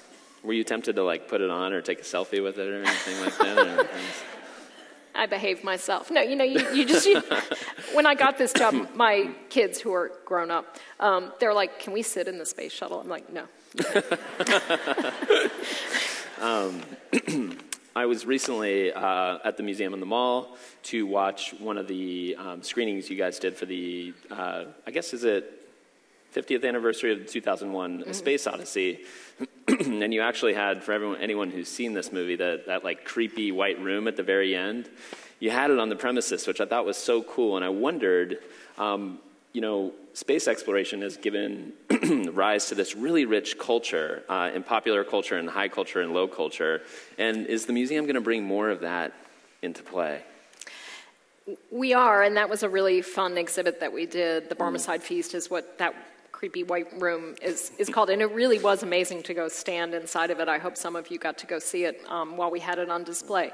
But I will say we've always had this role as a culture museum. Anyone who's been to our Boeing Milestones of Flight gallery, the main gallery when you come right in the door, where we have things like Chuck Yeager's Bell X-1 that broke the speed of sound, we also have in there the Starship Enterprise. It's actually the original model that they used for the TV show. So all through the museum, we try to bring in the fact that there's actually this interplay between culture and the artifacts. And for some people, that helps, that's their connection. They're more of a culture person, and so that helps them sort of interpret the collection and understand it.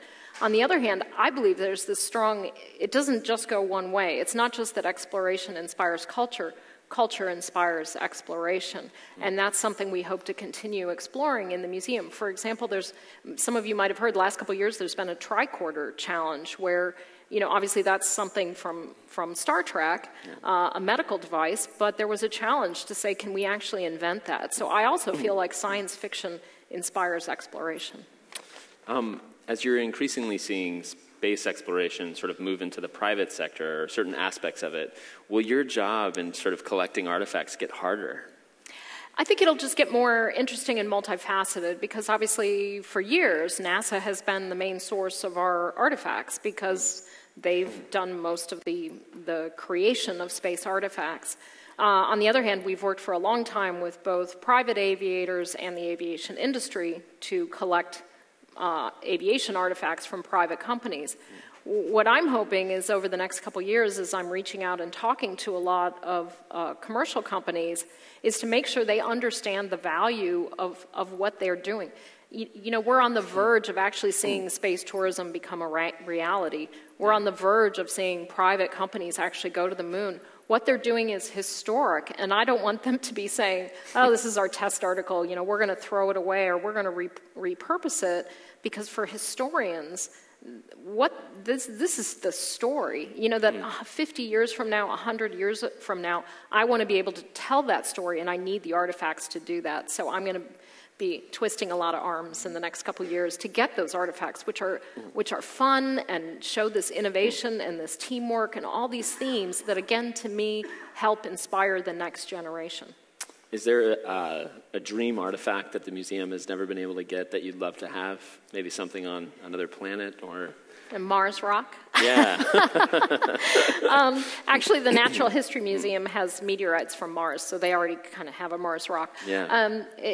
Obviously our spacecraft, once they go out, whether it's the Hubble Space Telescope, which we do have a test model of, or the Curiosity rover, which is on Mars, which we also have the test rover in our museum, we're able to tell those stories with the test articles.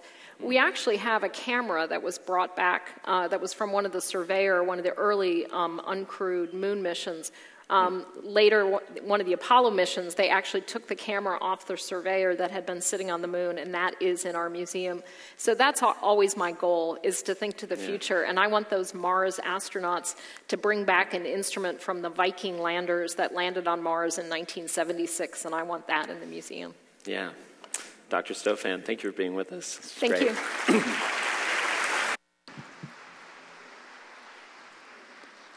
For a session produced by our underwriter, please welcome Asha Keddy, Vice President and General Manager of Next Generation and Standards at Intel, and Grace Coe, Partner at DLA Piper.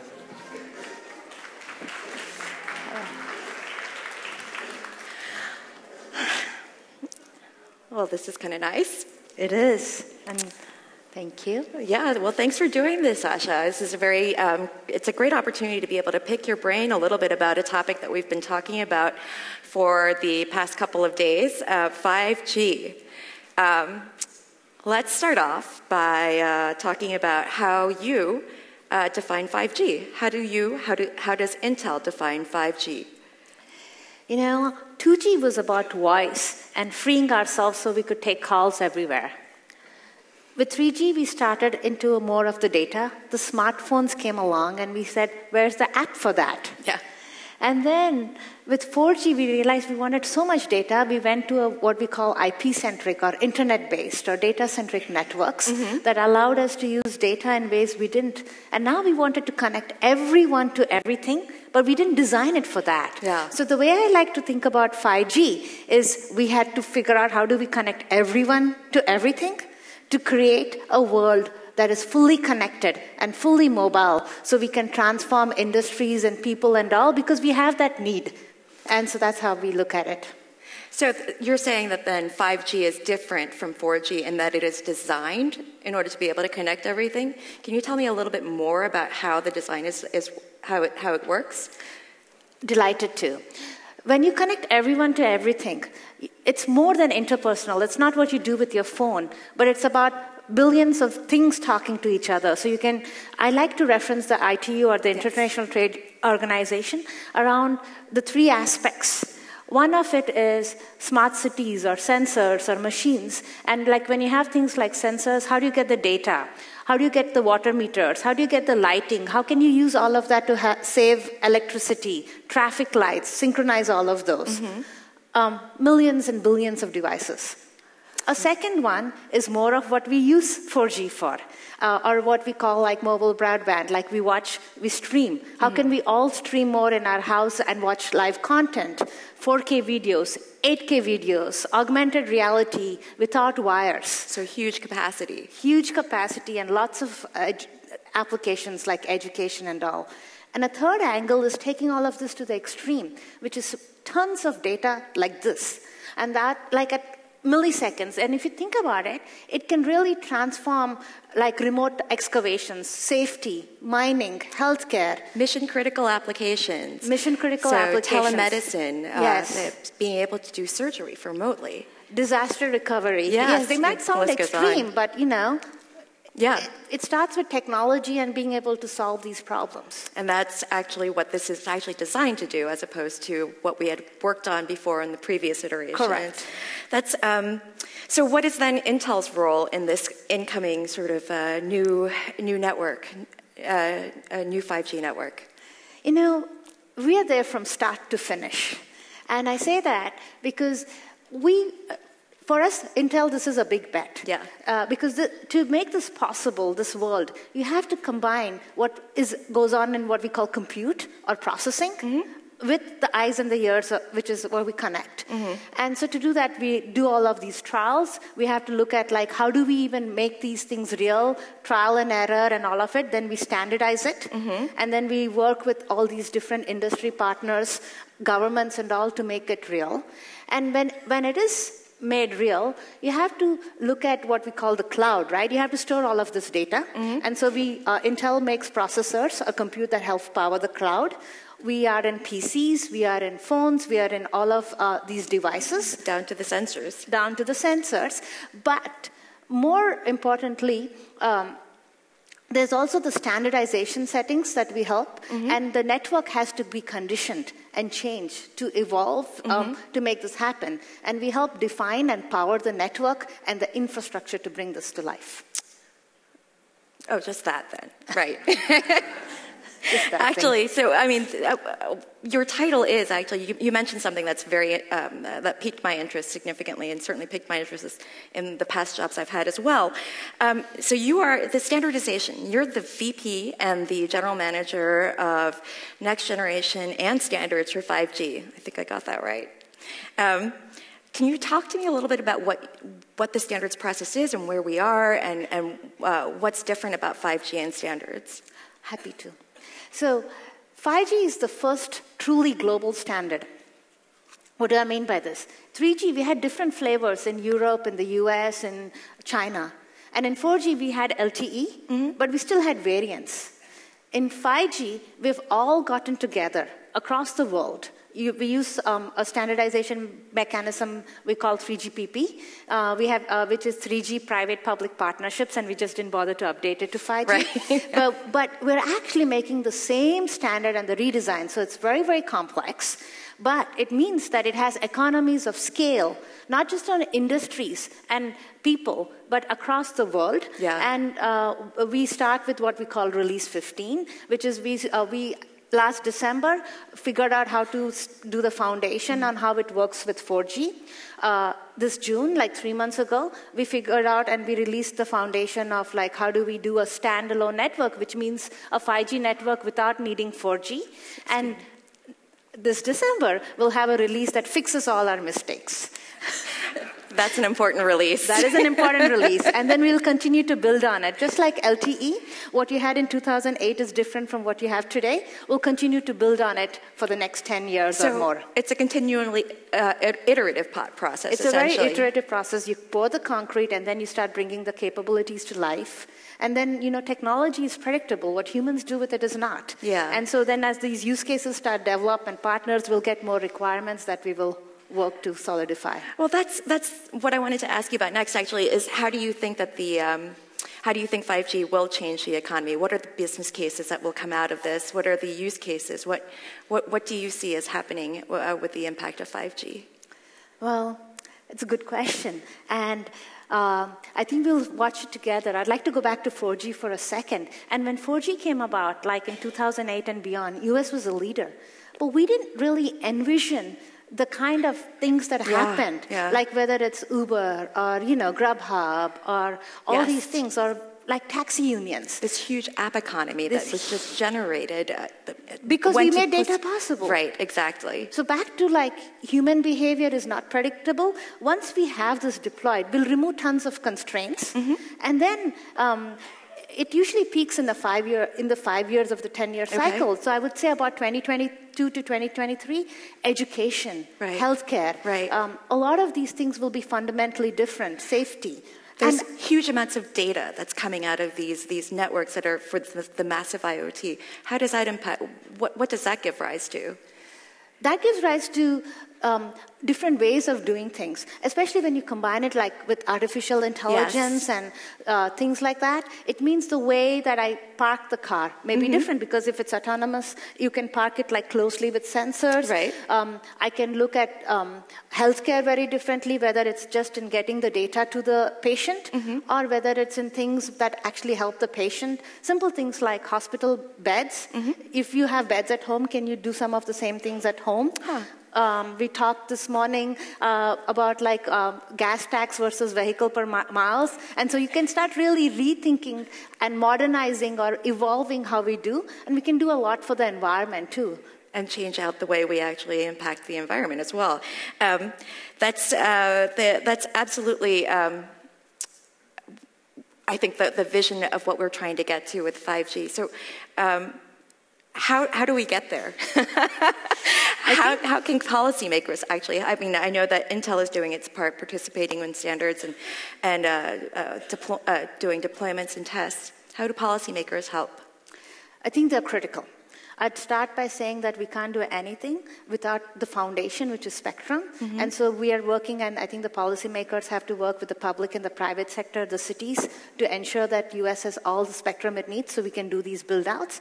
And I think we have to work collectively across governments, industries, cities, and different kinds of things to come up with solutions and start deploying these and removing the constraints. And spectrum is a foundational one of them. So we need to get spectrum and we need to collaborate? Yeah, we need to get all kinds of spectrum. We need to get all of it. That's, well, I guess we all have our assignments then. Yes.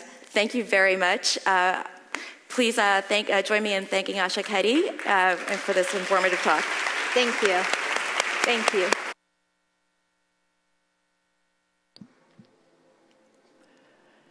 Now please welcome Patti Murren. She plays Princess Anna in Frozen, the Broadway musical. Here with journalist Amanda Ripley.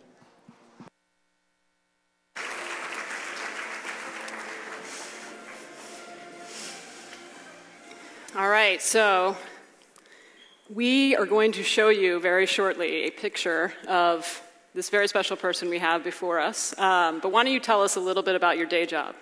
I play Princess Anna in Frozen on Broadway. It was a hit animated film about 5 years ago that they transferred to the stage. And I've been lucky enough to be a part of it since the very beginning of its development 2.5 years ago. And so we did an out-of-town tryout in Denver, and we opened on Broadway on March 22nd of this year. And so it's, you know, pretty dreamy. Talk about all your dreams coming true. and you've earned rave reviews for this performance. But what I want to talk about today is this really cool paradox that is Patti. So basically, she spends all day being a wondrous, smiling, perfect princess, and then in her free time, she occasionally drops these incredibly hard truths. Last week, you posted something on Twitter. Do you mind reading it? Yeah. This is actually the first time I've said this out loud. It's easier to type. Yeah. When I was 24, I was date raped on 2 separate occasions by 2 different males. Why didn't I say anything or report it? Because I was casually dating each of them, and I didn't think anyone would believe me. I didn't even believe myself until years later. Thank you.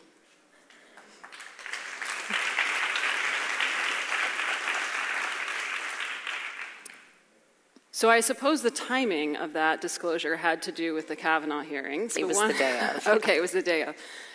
Why did you decide to reveal this publicly the way that you did?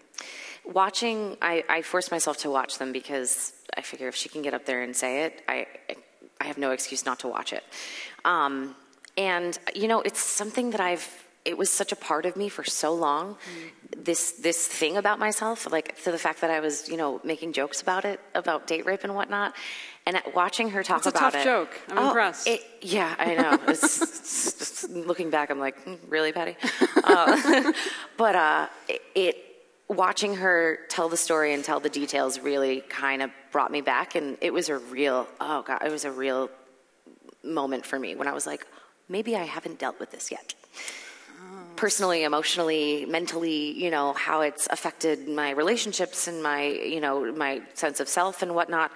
And so, and I was so sick of watching, you know, men like Kavanaugh defend themselves like that, and and so I was like, you know, this is the time. I'm gonna say it out loud, and that's that. So it was partly just sort of coming out of the closet with it. Yep. And letting people know that they're not alone. And it wasn't something that I was hiding. It was something that I don't know, it just didn't seem important. Before? Yeah. Huh.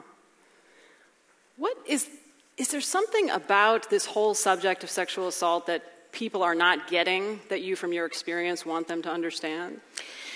Yeah, I mean, we're literally right now trying to undo centuries of how men look at, you know, disrespect women. And so we're trying to do that right now after, you know, how many hundreds of years. I think it might be millennia. I don't know. Yeah, I mean, I would assume so. You know, just to look back and be like, oh, right, we couldn't even vote until like we weren't even considered human. Yeah, until like yesterday. Basic human rights and, you know, like the basic rights that you should have, we didn't have until so much later. And so I don't know if it's a thing where we just have to start with the next generation and raise them correctly. And this goes boys and girls, you know. It's I know we can put a lot of the blame on how boys, you know, but it's also how we've learned how to behave and how to, you know, watching the hearings last week, she did everything that women are supposed to do. Dr. Ford. Yes, she deferred, she apologized, she, you know, was calm. And watching it, you know, it was like that's how we've been raised to behave. And it still didn't work for a lot of people. Yeah. Is there something, I mean, what do you want to understand about the people who don't seem to get this? Is there anything that you're just baffled by? The fact that they don't get it. Yeah. Like, what would it take to... Yes. Yeah. I'm curious if there is a way, if it's sort of a lost cause, as if you've had that mindset and that's just your way of life for so long, which is, again, why I say maybe it's time to just start from scratch with the next generations coming up. Yeah, I think about that. Raising a son is like, I'm almost paralyzed by how there's so many things I feel like I need to tell him. It can be a lot, though, to do that when you're 11. Yeah. And your mom's Yeah. like, okay. Yeah. But, I think it's possible some of these guys have no idea what they've done. Like, they really feel innocent. And some of them are innocent, probably a small number. And some of them really feel innocent. And that suggests something very fundamental. I'm pretty sure that the two guys that did this to me have no idea that they did it. I'm pretty, because, all the things were there, I said no and all that, I tried to fight and one guy texted me 2 days later. Like everything was fine. Mm-hmm. And I don't want like revenge on that, you know what I mean? It's just, I would like maybe men to be a little more open. I think if they could be a little bit more open to like, wow, this is something I may have done, that immediately breaks open such a huge portion of this problem. Just to be open to the fact that perhaps I did something that was not correct to a woman.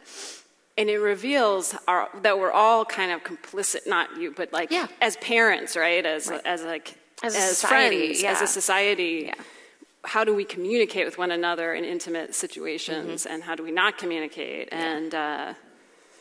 And you have also talked openly about depression, anxiety, and panic attacks in the past. In April, you had to call out of a performance because of a panic attack. Why did you post that on Instagram? It was one of those things that I called out of the show. I was having a panic attack, and I was like, I can't go to work. Doesn't matter what my work was. It wasn't performance anxiety, which is totally different. It was like, I'm not mentally fit to go into my workplace right now. And I posted something the next day. I didn't really think about it too much because I didn't realize that it was going to get such a response. But it did. It did. And I've been open about my mental health situation. I have a blog that I've written a couple of things for on that. So it was no secret, but I didn't realize the power in actually saying it out loud. How many people needed to hear that? Did you get a lot of mail, a lot of emails? And I have binders at the theater of binders letters. Of women. Binders of women. Wow. That is actually interesting because it is mostly women. It is mostly women that are diagnosed and also are aware that this is a thing that they are dealing with. It makes me sad but happy. Because so many of them are so young. They're 14, 15 years old, high school, and they've been diagnosed. I'm sad they've been diagnosed, but when I was 14 or 15, there was no name for it. I didn't know what to call it. So because it didn't have a name, I was dramatic, it doesn't She's help so that dramatic. I was dramatic, but... so that was like masking. Yeah. It's a step in the right direction that these children are already aware of what they have. They're going to go into the world, going to go to college, go into the workforce, knowing that this is what they deal with, instead of having to navigate it later on. As you did. Yes. Was it, now, if I have this right, you sought out some treatment in college, but it was kind of like a Band-Aid, and it wasn't until after Wicked that you... Yeah, about a year and a half after I got off the national tour of Wicked, I was doing a show up in Connecticut, and I was like, I think it's time. It's time. I was in, a new relationship with my then boyfriend, now wonderful husband, and it had been a year, and I was like, I'm going to ruin this if I don't figure my brain chemistry out. And once I got on it, it was, I went on Zoloft. It was the worst side effects I've ever had, but I stuck to it, and I've never been happier. I remember the moment when I looked at Colin, my husband, and I was like, am I different? I feel different. He was like, yes, you are. Wow. Yeah. Different good. Yeah. Anxiety is actually the most common form of officially classified mental illness in the United States. And 1 in 6 people at some point suffers from anxiety, which would mean about 100, 130 people in this theater. So maybe more, I don't know, depending on your job and your situation. it's been a tough year, but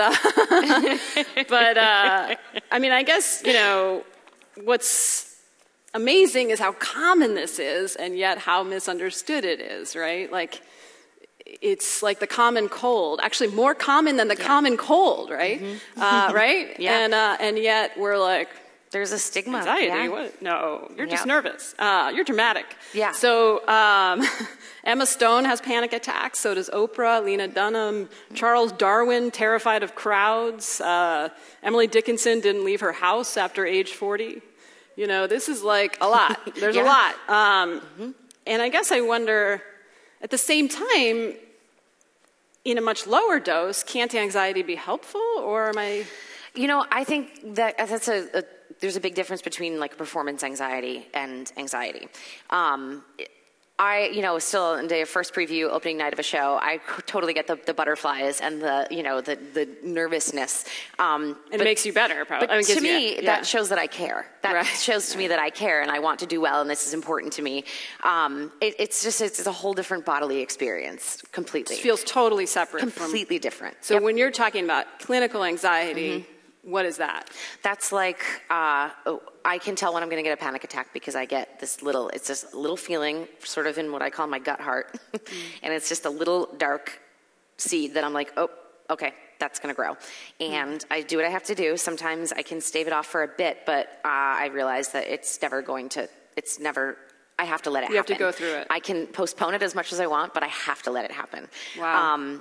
That must be frightening. Yeah, it's, you know, I try to clear my schedule. How long do you need? The actual attack is probably about an hour, but I don't feel normal until about 2 days later. 2 days later. Yeah.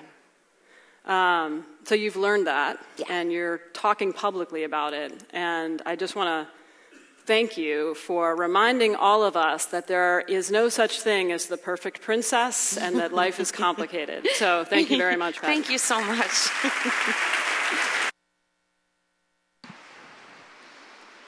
Next to our stage, Bjarke Ingels, the founding partner of BIG, here with the Atlantic's Derek Thompson.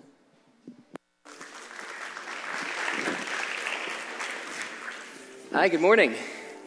So you own your own architecture firm, your own international architecture firm, BIG. You're also the chief architect for WeWork.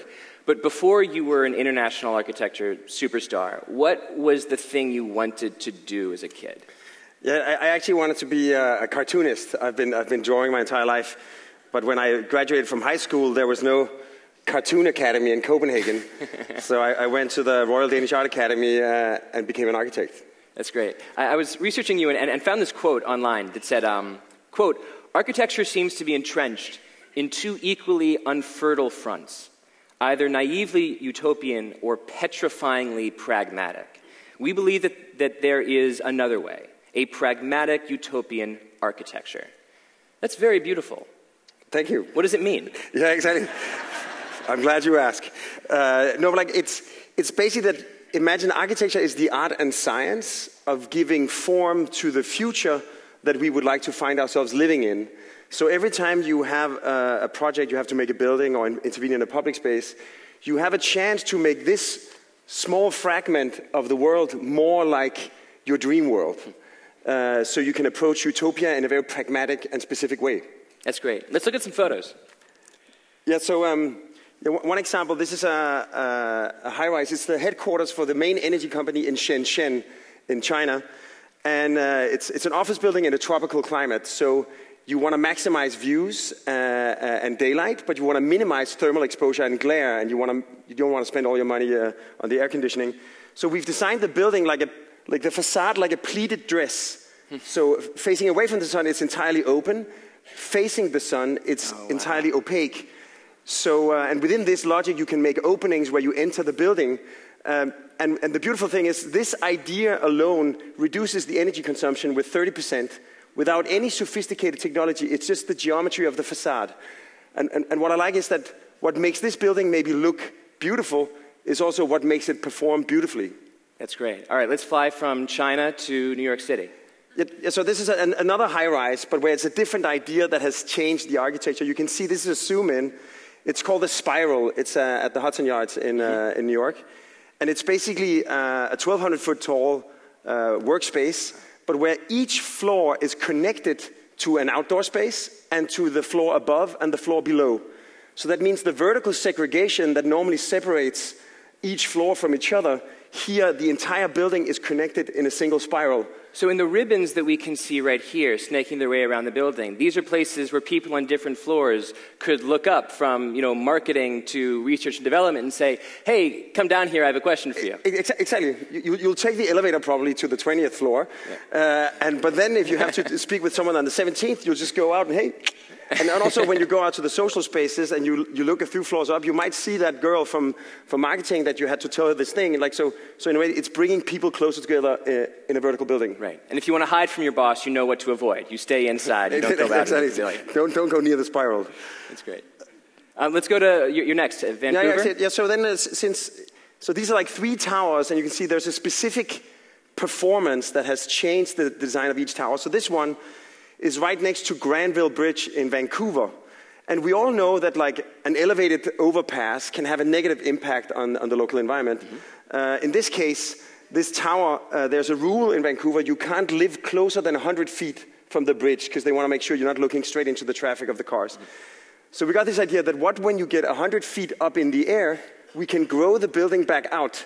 So, so you designed around the local ordinance. That's so cool. So it's twice as big at the top as it is at the bottom. When you drive over the bridge, it's as if someone is pulling a curtain aside, sort of welcome to Vancouver. Wow. But then also, underneath the bridge, we've created, together with some local artists, including Rodney Graham, what we call the Sistine Chapel of street art. So the underside of the bridge is an upside-down art gallery. Wow. That is so... That's well earned. That is so clever. When you proposed this to Vancouver, to the city ordinance, to the government, did they say this is technically a violation of the rule, or okay, that's very clever. You found a very, very clever way around the rule that we wrote about trying to take spaces away from the highways? I think they said exactly both. Okay. But of course, it's harder to do things differently because, like, the reason that things are the way they are is not because they're bad. Like, the standard solution doesn't become the standard by being bad. It becomes the standard because it's incredibly good at doing exactly one thing. What we try to do is say, we're not just going to do this, we're going to do more. And then when you pile on more demands, you make the job more difficult, but you also make the solution more exciting. So in a way, it's not by cutting corners that we can do things differently. It's actually by making things more difficult and then solving it. That's great. All right, the next one, as absolutely spectacular as the first 3 have been, the next one might be my favorite. What are we looking at here in Copenhagen?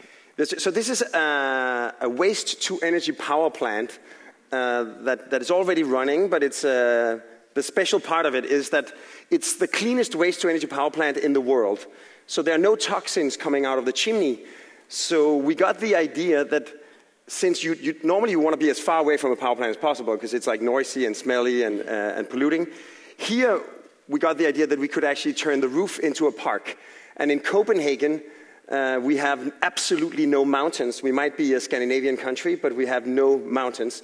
We have to go 6 hours by car to Branäs in the south of Sweden to alpine ski. But because our power plant is so big, we've actually turned the roof of the power plant into an alpine ski slope. I mean, how did you think of this? Like, what was the meeting like where you said, we've designed this really clean waste-to-energy power plant in Copenhagen, let's snowboard on it? Like, no, but it was actually something like that. We call this idea social infrastructure, that you can actually create infrastructural projects like public utility, like a power plant or a highway or flood protection, and give it positive social and environmental benefits. And in this case, what's interesting about clean technology is not only that it's better for the environment, it's not only good for the birds that you have no toxins coming out of this chimney, it's also amazing for the citizens, because suddenly a power plant can actually become the bedrock for a public park. Mm-hmm. So in a way, also for the owner, or like the director, the CEO of the power plant, she suddenly expresses in a very clear and blatant way what's fundamentally different about her technology compared to like a traditional power plant. So is this up and running, or is this forthcoming? The power plant is up and running. The park is still being laid out. So what we're looking at here is actually an image. But around Christmas this year, we'll take the inaugural run down the ski slope. So I'm actually going to Copenhagen in a few weeks, so unfortunately a little bit too early. But if I do go again in the near future and say, you know, I am a black diamond skier, but my girlfriend is a blue skier, are there ways to accommodate both of us on this Copenhagen power plant? You have a green, a blue, and a black ski slope. Wow. So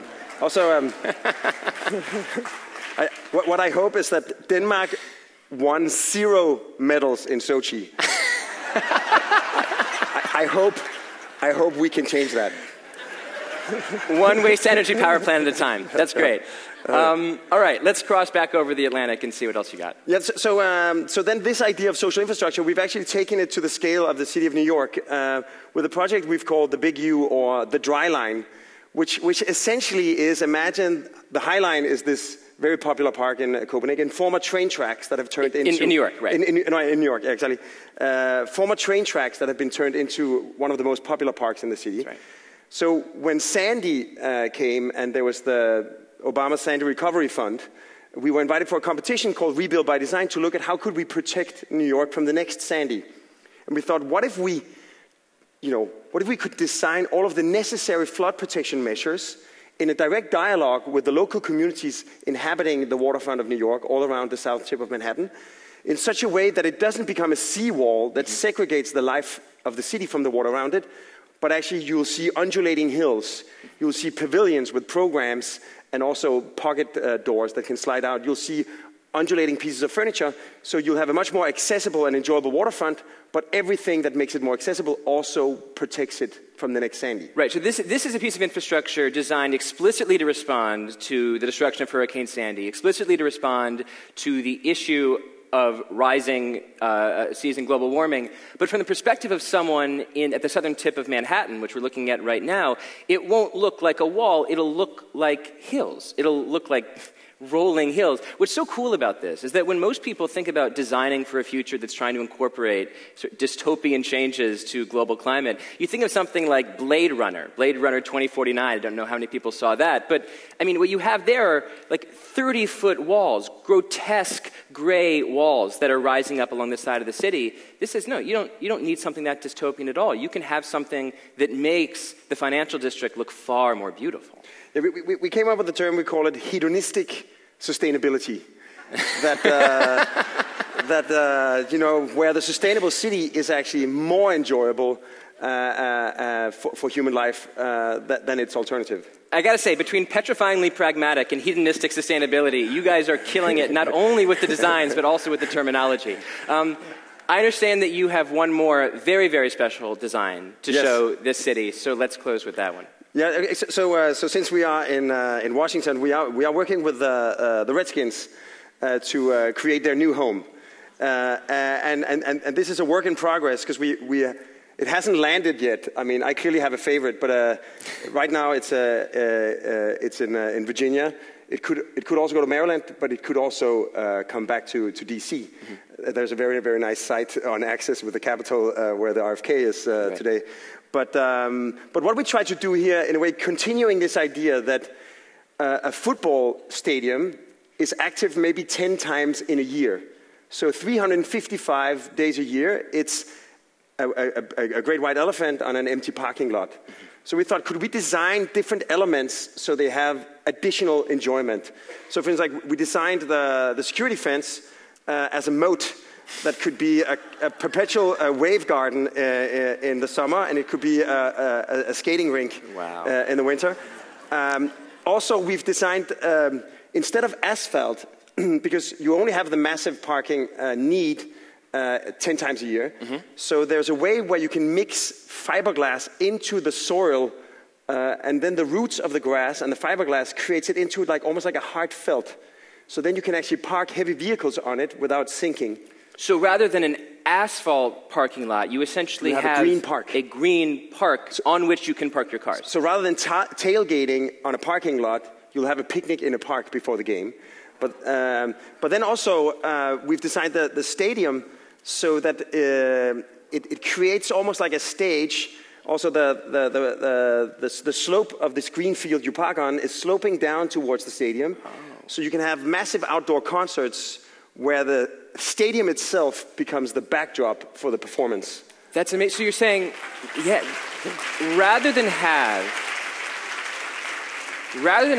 like today, what you have the concert inside of the stadium, and that can be bad for the field itself. You have to cover the field. It costs a fortune, so you don't want to do it too much. Right. Like this, the outside becomes as exciting and as active as the inside of the stadium. Right. So rather than have essentially the mezzanine seating, which allows people to sit up and look down at the band or the artist, you can essentially rake the parking lot, rake the green parking lot so it slopes down, and people can essentially stand on the felt and watch the band perform in front of the stadium. Yeah, almost like a classic American invention, the drive-in cinema, but sort of applied to this kind of park-like situation. That's absolutely beautiful. I wonder, as you look around the world, do different countries have different appetites for whimsy? I mean, these designs are funny. And I don't mean that in a pejorative way. Like, they're actually funny. Like, people laugh at them when they see them because they're so beautiful and whimsy. Do Americans have the same taste for that sort of whimsical humor that other countries around the world have? Yeah, I mean, I think all places are, all places are different, but they're also somehow the same. I think the interesting thing now that you mentioned this idea of funny, I think there is somewhat of a relationship between, let's say, the DNA of a great joke and the DNA of a conceptual breakthrough or an innovative idea. Because when you tell a joke, there's a pre-story where you build up, where you tell a story from the real world that you recognize, and then the punchline is completely unexpected, but it still makes perfect sense. So it somehow shows you that what you thought it was going to be, it's not, but it still somehow works with the world that was created. And it's the same with a brilliant breakthrough that, when you tell the story about the skiing on the power plant, it's not at all what you expected, but it still makes perfect sense. So what makes you laugh is also what, in a way, opens up a door to understand that the world could actually be different than what you think it is. And I think Americans has as much appetite for this kind of breakthrough as any other culture I know. It's the click of a perfect surprise. Exactly. I love that. Thank you so much. Thank you.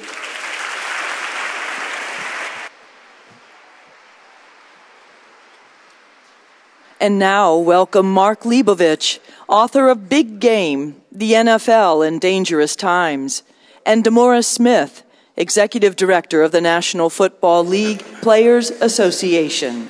They're here with the Atlantic's Jillian White. Good to see you, man. All right. Talked about a lot of important stuff this morning, a lot of heavy stuff, so now we're going to talk about something that's completely non-controversial, the NFL. So, just another quiet day at the office today. Yeah, exactly. Yeah. I mean, so I guess the way that I would start this is, before if we had a sports panel, if we were up here talking about football, it would be fun, mostly lighthearted. Is there still joy in football and American football, do you guys think? Yeah, I think there is. I think that's its saving grace. I mean, unfortunately, it's muddled with a lot of non-joyous and very complicated things that makes it hard to escape into football, which is what the NFL would like everyone to be able to do. I mean, so I've been on this tour talking about my book, and there's been a lot of football questions. There's been a lot of questions about gloom and doom and all the things we're going to be talking about today. But ultimately, there is. Wow, boy, this is going to go south. This is good. God, that was one of my favorite laugh lines already. Wow. Yeah, I nailed that one. Yeah, stand-up guy. No, but like week 2, Vontae Davis of the Buffalo Bills retires at halftime. It's all anyone wanted to talk about at some reading. I did a reading in Boston last week, and it was a Thursday night, and I said, hey, thanks everyone for coming out and skipping the Cleveland Browns-New York Jets game. It was like a whole laugh line because they're really bad teams. All of a sudden I go back to my hotel, the Browns win. It's all anyone's talking about the next day. There was joy there, but obviously... I guess where I would come in on this, and I hate to sound esoteric, but that's what you get with a philosophy major. What's football? So I refuse to believe that there's any gloom and doom about football, because I know football is being played on Friday nights in small towns. It's being played on Saturdays with colleges. It's being played on Sundays in the pros. And there's also, multiple levels of that. I just flew in this morning from a team meeting with the Houston Texans. Are those guys enjoying football? Yes. Right. Are there big issues that we have to deal with? Health, safety, financial, economic, salary cap, CBA, all those, scintillating issues? Yes. But, to your point, you watch Baker Mayfield light it up. One night it's fun. But, every now and then we stay in the business of football, and sometimes that's not so much fun. My takeaway on this, and I suspect you would agree with me, is that football, is successful and probably will be successful because of the glory and the beauty of the game itself, but despite a lot of the people who run and own it.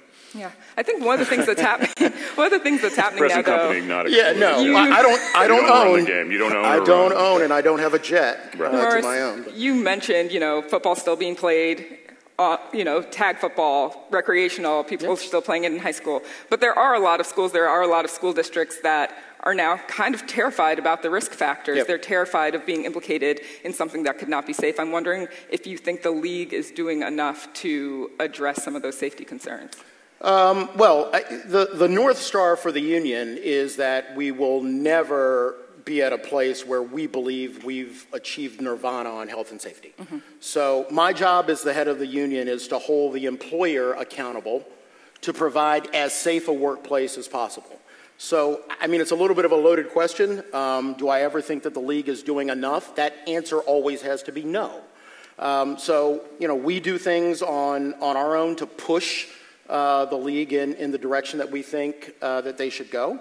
For the most part, there's always been pushback, but we've been successful in pushing closer and closer to that paradigm of a healthier sport. But at the end of the day, there are certain risks that are inherent in the sport. And for me, again, from a union standpoint, I don't want to sound boring, but I approach it the same way that I would expect a union leader who represents coal miners or firefighters or police officers. You think about it exactly the same way. What can we do tomorrow to make this job safer than the day before? Are players actively scared? The other thing I would always say is there's roughly about 1,900 of them, so I never make generalizations. When you say scared, do I think that players have a far more realistic understanding of the risk? Yes, and I think that they should. And we don't shy away from telling the truth about the risk in the sport. I think that when a player decides that he wants to retire because he has decided that he has reached that point in the health and safety evaluation or equation that he's done, that he's better off leaving, that's what I would want. Is there anybody who wouldn't want that for their son? Right. So do I think they're scared? I can't answer that question. Do I think that they are far more informed? Yes. Okay. I would say that in people I've talked to in reporting this book, there are many layers of fear. A lot of people are scared of losing their jobs. A lot of people are scared of displeasing their position coach or their teammates or, raising the ire of the fans. So, again, there are many different levels of fear here, but ultimately, the existential issues of player safety, I think awareness is our friend here. Yeah. And their friend. So you mentioned the idea of players losing their jobs. I feel like that's kind of a good segue into talking about the issue with the national anthem and kind of where that stands. What issue? Yeah, what are we talking about here? Well, did I miss something? Yeah, nothing. Yeah. So, Morris, I just want to know, from the player's perspective, what is the issue with the anthem, and how do you think that's going? Well, we approached the anthem issue as a free speech issue, and I believe that certainly given the what I relate to, whether it's the civil rights movement or the labor movement, all of those things are inextricably tied to a worker's ability to use their voice. And when the league imposed their rule unilaterally, we made the only decision that I think a union can make. I think that we don't need a rule. I think that what the league has done to agree with us on this standstill is a good thing and a positive thing. You know, you talk about what does football mean existentially. Every now and then I think, and this might sound like sacrilege, that there are things in the world that are actually bigger than football. We won't tell anyone. I know, but there are. And if the NFL can actually end up being an example of where you allow and encourage people to talk about issues openly, to take stands about issues that happen in their community, I think that's a great thing. Mm-hmm. And I rarely say a lot of nice things about the National Football League, but I would say that on this one, they got it right with respect to backing off the imposition of the rule. Yeah. But isn't there effectively a rule that you are, I mean, you are, I guess, technically allowed to protest or kneel during the national anthem now because you're basically making a terrible career decision. I mean, there are a lot of teams and owners who are going to be far less likely. Yeah, but that's not a rule. I realize it's not a rule. Well, but then you can't call it one. So I would call it something similar to a rule that is affecting the behavior of a lot of people. If any person, when you think about, you know, and there was a great article, and I would urge everybody to read the recent article in SI about John Carlos and Tommy Smith. You know, did they suffer repercussions for what they did? Right. You know, there is never a time in our history where the advancement of rights didn't come with some sort of sacrifice. Right. And so the only reason why I chafe about the use of the word rule is when people take stands like that in history, there are always repercussions. Right. And I wish there weren't, but if someone decides, you know, that she's not going to get up from the bus, or if people before me didn't decide that they were going to sit at a lunch counter, if people didn't decide that they were going to get on a freedom bus that was attacked, we do not make progress. And so, yes. So, Mark, you've studied the history of this, you've been following this for a long time. Do you think that the NFL, that players are more political now than they have been in a long time, or do you think that it's just way more visible in this particular moment? I mean, I think it's been made visible by, you know, the actions of, I mean, I think it's there. I think we are living in a very political time. I think there's been an incredible vacuum of leadership from, you know, many levels of the game, you know, especially ownership and the commissioner, in that there's been a vacuum filled by the likes of Donald Trump. There's been a vacuum filled by the likes of Colin Kaepernick. I mean, obviously very different ends of the spectrum, but they have brought, you know, the very divisive, very, very emotional politics, and in some ways, I think, in the case of some politicians, opportunistic politics into, you know, the forefront of the game. But look, I think in many ways, political activism, as it were, has been forced upon a lot of people who just want to be thinking about football. You know, whether that's a player or a coach or a fan or what have you. So, in so much as there have been people responsive and vocal, and, you know, in the face of that, I think that makes it a more political time in the league. I'm not sure, you know, apples to apples, if you compare this to like the 80s or the 90s, you'd find that much of a difference in the profile of the population. Yeah, I mean, one of the first players to protest during the anthem was a player named Dave Megacy. Right. And look, I mean, I agree with you. I think that we are thankfully, and in some ways blessedly, in a time where people feel like they have to make individual choices to become more political, and I think that's a good thing. And the fact that we, the NFL, are actually the major league without a rule, to me is interesting.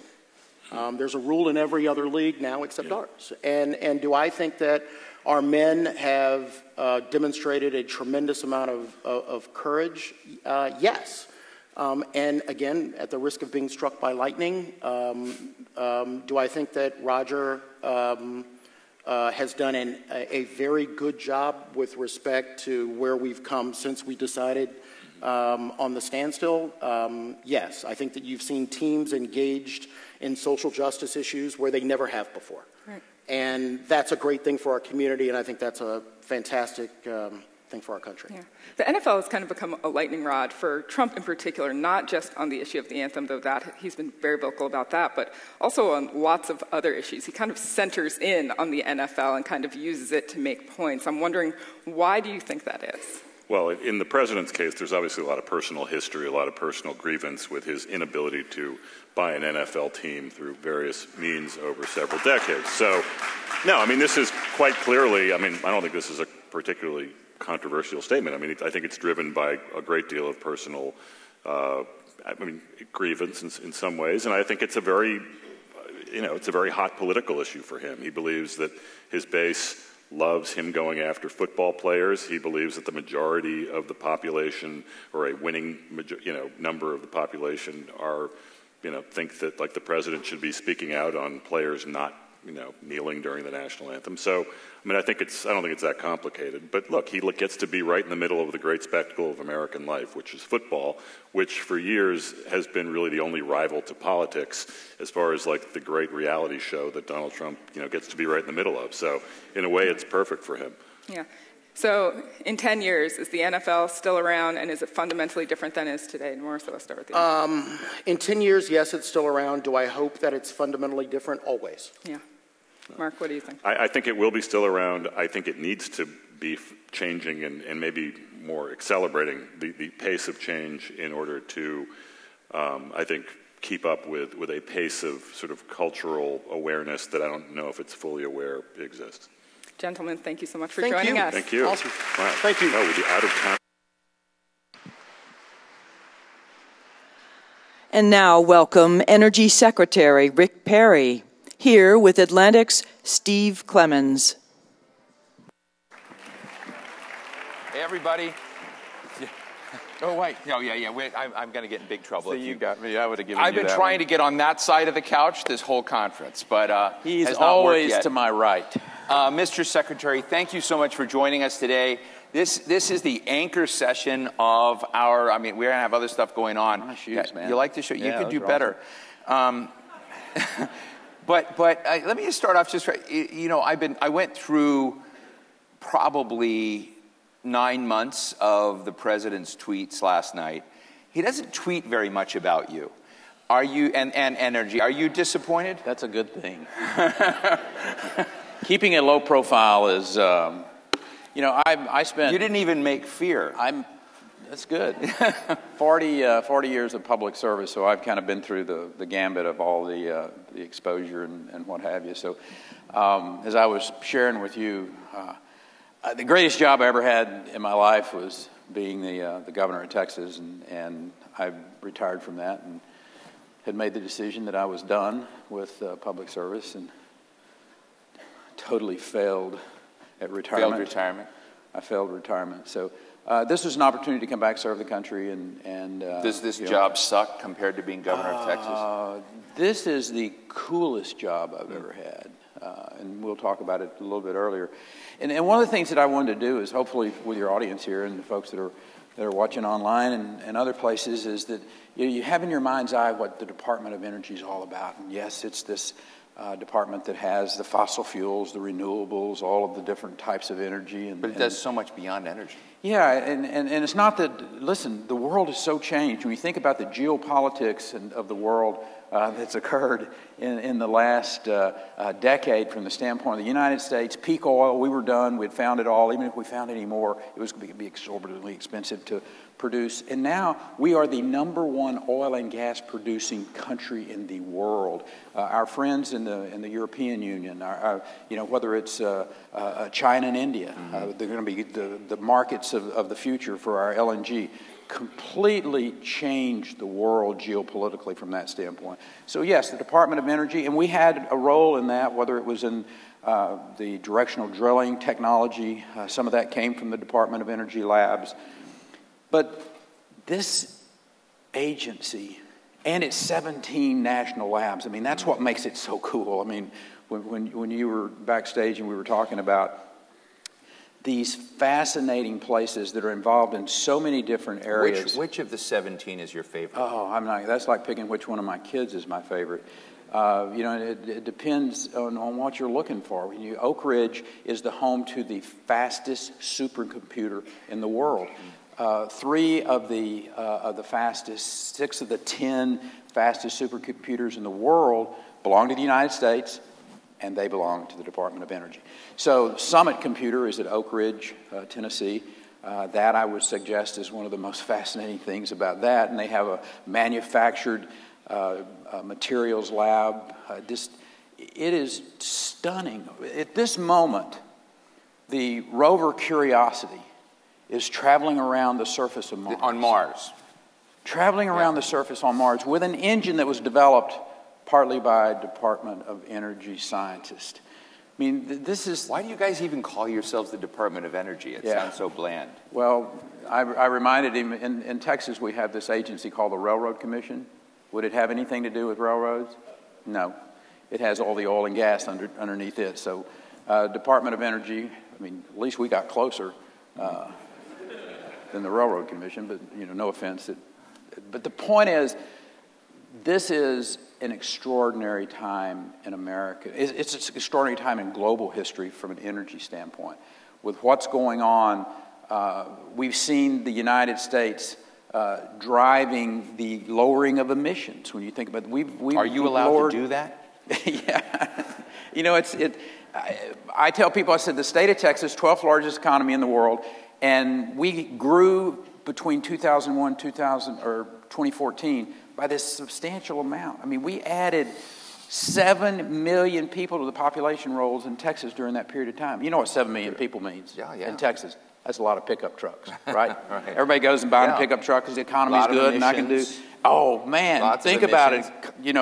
The non-point source pollution had to be just like going through the roof, right? And we got all that refining capacity down there on the Gulf Coast, the ozone. Oh, my God. You didn't call President Trump and say, hey, we got emissions up? Because we didn't. The reality was that during that period of time, emissions, SOx, NOx, 60%, 50% reduction, total carbon dioxide footprint down by almost 20%. And the reason was this. Number one, we also led the nation in the production of wind energy. We produce more wind in Texas than all but 5 countries. We also had some other things that gave incentives to change out from old, inefficient engines. And we had this massive switch over from older, inefficient power plants to natural gas plants. And that really drove the emissions down. This can happen in the world. It's happening in the United States because we've had a 14% reduction of our emissions in the United States since 2007. And Why don't we just merge the EPA in with you? Why don't you mind your own business? You're doing so well. But the point is, there's some great stories out there about what the Department of Energy is involved with that's really outside of the historic concept of fossil fuels or renewables or nuclear power. And we're trying to make nuclear power cool again, because when I was a kid starting to school at beloved Texas A&M in the late 1960s, all the smart kids were either going into nuclear engineering or aeronautical engineering, because nuclear was cool. I mean, the idea of this ability to create power with nuclear materials. And we think that it's really possible, again, to do it. Small modular reactors are fascinating in their ability to not have the waste problem that we see with the big plants today. And you can basically just bolt them onto each other. How much do you need? We can do that. And then looking out into the future, fusion energy. And some of the things that we're doing at our national labs working on fusion energy. And I mean, I know that's my grandchildren's, that's their future. But it's here, it's happening. We're going to have a prototype ready by about 2026, 2027 on fusion that's potential to really change the world. I mean, it's so, we had the privilege in the past, this is not to compare the two of you, because it just, when I had Secretary Moniz here a few years ago and also talking about a lot of these things, the investments that the DOE can make in science, the ecosystem, getting all these various pieces in place related to climate, but supercomputing and what it can do in health. I mean, there's an incredible array of things that are under your purview. And I asked this seriously. I said, are you getting the support from Congress. I mean, I'm raising this in the sense that there seems to be this wobbliness in appreciation for science. And I'm wondering how you're able to maintain the direction you're going, which is robust, as you've said, in a world where you've got folks in Congress that doubt science, doubt climate science, doubt climate change, you know, want to cut university research and things like that. Here's what I found is that by and large, for instance, Lamar Alexander is a great supporter of what we're doing at DOE, of science, of that. And if you look at the budgets, and, you know, I try not to get too distracted by the noise that we hear and look at the results. The results have been that Congress has funded this agency and done it in a, I think, thoughtful way that's really promoted science and technology, the concepts that are important to the future. And you mentioned something that I want to share that, again, one of the things I hope that you leave here today with is a new understanding, a new respect for what the Department of Energy is involved with. And I became, a decade ago, very intrigued with, I know the previous speaker was talking about NFL and the issues that it faced the National Football League, traumatic brain injury. Trauma, yeah. And I got involved with it through a different source, and that was through veterans. And a young man came and lived with us when I was the governor for a couple of years who had some really devastating post-traumatic stress, traumatic brain injury, and some other issues. And I discovered that the federal government was really failing these young people. And so I found some non-traditional ways to help him. Unfortunately, there's tens of thousands like him today. As a matter of fact, driving here, we passed the Washington Monument. And just to the east of the monument on a little rise, before the mall, there are 5,000 plus small American flags put on that little knoll to commemorate the 5,000 plus veterans who have died by suicide over the course of this war on terror. And so this is a really personal issue with me. And as I showed up as the Secretary of Energy and I started looking around at all of our places and becoming as intrigued with the national labs as you were when you went to PNNL. Yeah. The Pacific Northwest National Laboratory. I promised no acronyms to my boss. But, and I found that because of our supercomputing capacity, our ability to deal with artificial intelligence and big data, that we have the ability to work with, in this case, University of California, San Francisco, and their neurosciences department, Dr. Jeffrey Manley, to come up with some very non-traditional ways of dealing with traumatic brain injury, post-traumatic stress, making some massive improvements. Dr. Manley said that in 6 months we had made more progress on this issue than they had in the last 10 years. That's what I think Americans want to see their tax dollars doing, is really making a difference in people's lives. And here's one, and it's called ABBY. It's called Artificial Intelligence Big Data, that we created at the Department of Energy. We went to Congress. They have blessed it. They're funding it. It's going forward. And we're going to be able to affect some young people's lives, give them their lives back. I mean, I'm totally convinced that we have the ability to save lives, to change lives, because of the Department of Energy. I mean, and that is so different than what most people would think about when they say DOE. What is that? You got to change your name. As long as I don't have to get I got to tell you, as long Chief as I of don't have to Staff put is the in the EPA back, in and it. I suggested changing his name, and I want to. Secretary said maybe that's a good idea, and he said, please do not. Please don't bring that up. Please do not so bring much, that up. So we're bringing so much for that. So, but another thing is the folks out there in the audience may not know that this is both Energy Awareness Month and it's Cybersecurity Awareness Month. We've hit them together, and you also play a very big role in protecting, national energy strategy, electricity security. How much do you worry about the Russians and Chinese? The sector-specific agency for grid resiliency, protecting the electrical grid so that no matter what, when you go home, the power's there, the lights come on, is at the Department of Energy. Now, we have other agencies that work. So we can have like a little label DOE inside? And we hope that's all that's inside. So you know a lot more about what's going on. Are you worried about malware? Are you worried about penetrations of our system by foreign actors? Healthy concern is always good in this business. We have some incredibly bright men and women working in our labs that are hand in glove with the private sector. This is truly one of those where the private sector is very, very important to our ability to be successful, to defend against the nefarious activities of nation states, of terrorist groups, of some kid sitting in a basement somewhere trying to hack into a system. Maybe not necessarily with bad things in mind, but it could cause bad things. So one of my great concerns is to make sure that the grid is resilient and it's reliable. So, and I worry about not just the Chinese or the Russians or the Iranians, hacking in, and we know we're doing it. You can read the newspaper and know that they're actively involved in that, and they're becoming more and more sophisticated. It's why our effort to maintain the lead on supercomputing is so important. Congress understands it's the reason they're funding it at the levels that they are. Our ability to stay in the lead in that race is imperative, because whoever gets to quantum computing first wins. How far are we away from winning?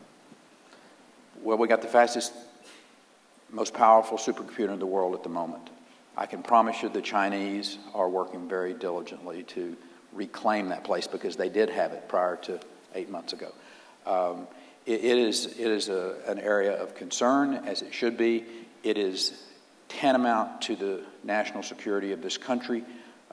So we know what's at stake here, but I'm also very confident of the capabilities in our national labs, in our private sector, to maintain the safety and security of the American people. One of the other parts of the Department of Energy that I particularly enjoyed working with over the years was ARPA-E, Advanced Research Projects Agency, Energy E, and working on battery storage and innovations that are really climate directed, but also efficiencies and whatnot. And I'm wondering if you've had a chance to meet some of those entrepreneurs, or to look at that environment and tell us how that ecosystem is. Well, as I try to give people a little background. While I was the governor of Texas, we created from whole cloth a program called the Emerging Technology Fund, taking Texas state taxpayers' dollars with a scientific oversight group that tested all the people who came forward and applied for these grants, and it was incredibly successful. I mean, incredibly successful.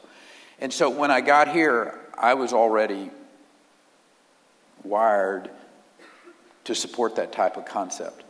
And scientific oversight groups. That's good. Yeah, that's good. Well, you don't want just to... No, I'm not. I like scientific oversight groups. It's a rare thing to talk about with Anyway, long story short, is ARPA-E has its place, it has its role. I'm certainly a proponent of it. Congress is very supportive of it. So it is continuing to be funded. It's continuing to go forward to look at the innovative projects that are out there, and they come through. They get the proper oversight. Here's what I always like to tell people as well. There's not a bank in America.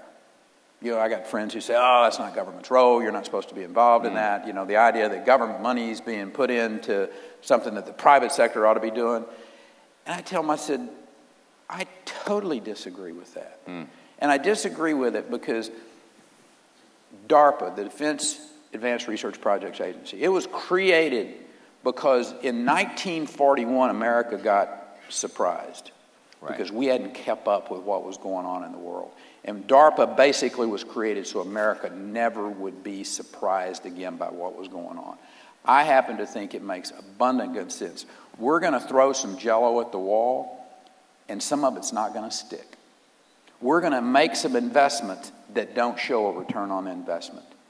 But there's not a bank in America that's got a 1,000% batting average on the loans that they make. So do it wisely, have the right type of oversight and what have you, because I want America on the cutting edge. I don't want it to be just, well, it's, you know, economically it's working. What's my excuse when the lights don't come on? And I haven't done everything reasonable to put those types of programs, science, in place. I happen to think that's being totally immoral. Thank you for that. Just wrapping up, we've covered so much, and there's so much more I want to cover with you. It would be such a privilege. I know that your dream is a beer and bait shop in, Round Top, Texas. Is that your future, or do you have, like John Kerry, maybe thinking other plans? So let me give you the background on that. When I left Texas A&M in 1972, I was headed to the Air Force. My two best friends were headed to the Marine Corps. Vietnam was still going on, and we made a pact that when we finished up, we were going to live in close proximity to each other and run a beer and bait store. That was our aspiration when we were 22 years old, right? One of them went off and spent 37 years in the Marine Corps, incredibly successful career, lieutenant general. The other one was a very successful stockbroker after he finished his time in the Marine Corps. I did my flying time and came back and did the things that I did. And today we live within 250, 350 yards of each other on 60 acres outside of a little town called Round Top, population 90. Halfway between Houston and Austin. And how's that beer and bait store going? We've decided the beer and bait store is too damn much work. Ladies and gentlemen, Secretary Rick Perry, thank you very much for joining us. Thank you, Rick Perry and Steve Clemons. What a week. One Energy Secretary, one Supreme Court Justice, two former Secretaries of State, 4 senators, and a Broadway star or two. I hope you leave here feeling challenged or inspired by some of the ideas you heard and the people you met. Sit tight for 1 second. This is our last moment together on the Ideas stage. The Atlantic Festival will be back again next year. We already have the date set, the last week of September 2019. Thank you again to our many underwriters. We're so grateful for your support, and thank you for being such a magnificent audience. Give yourself a round of applause.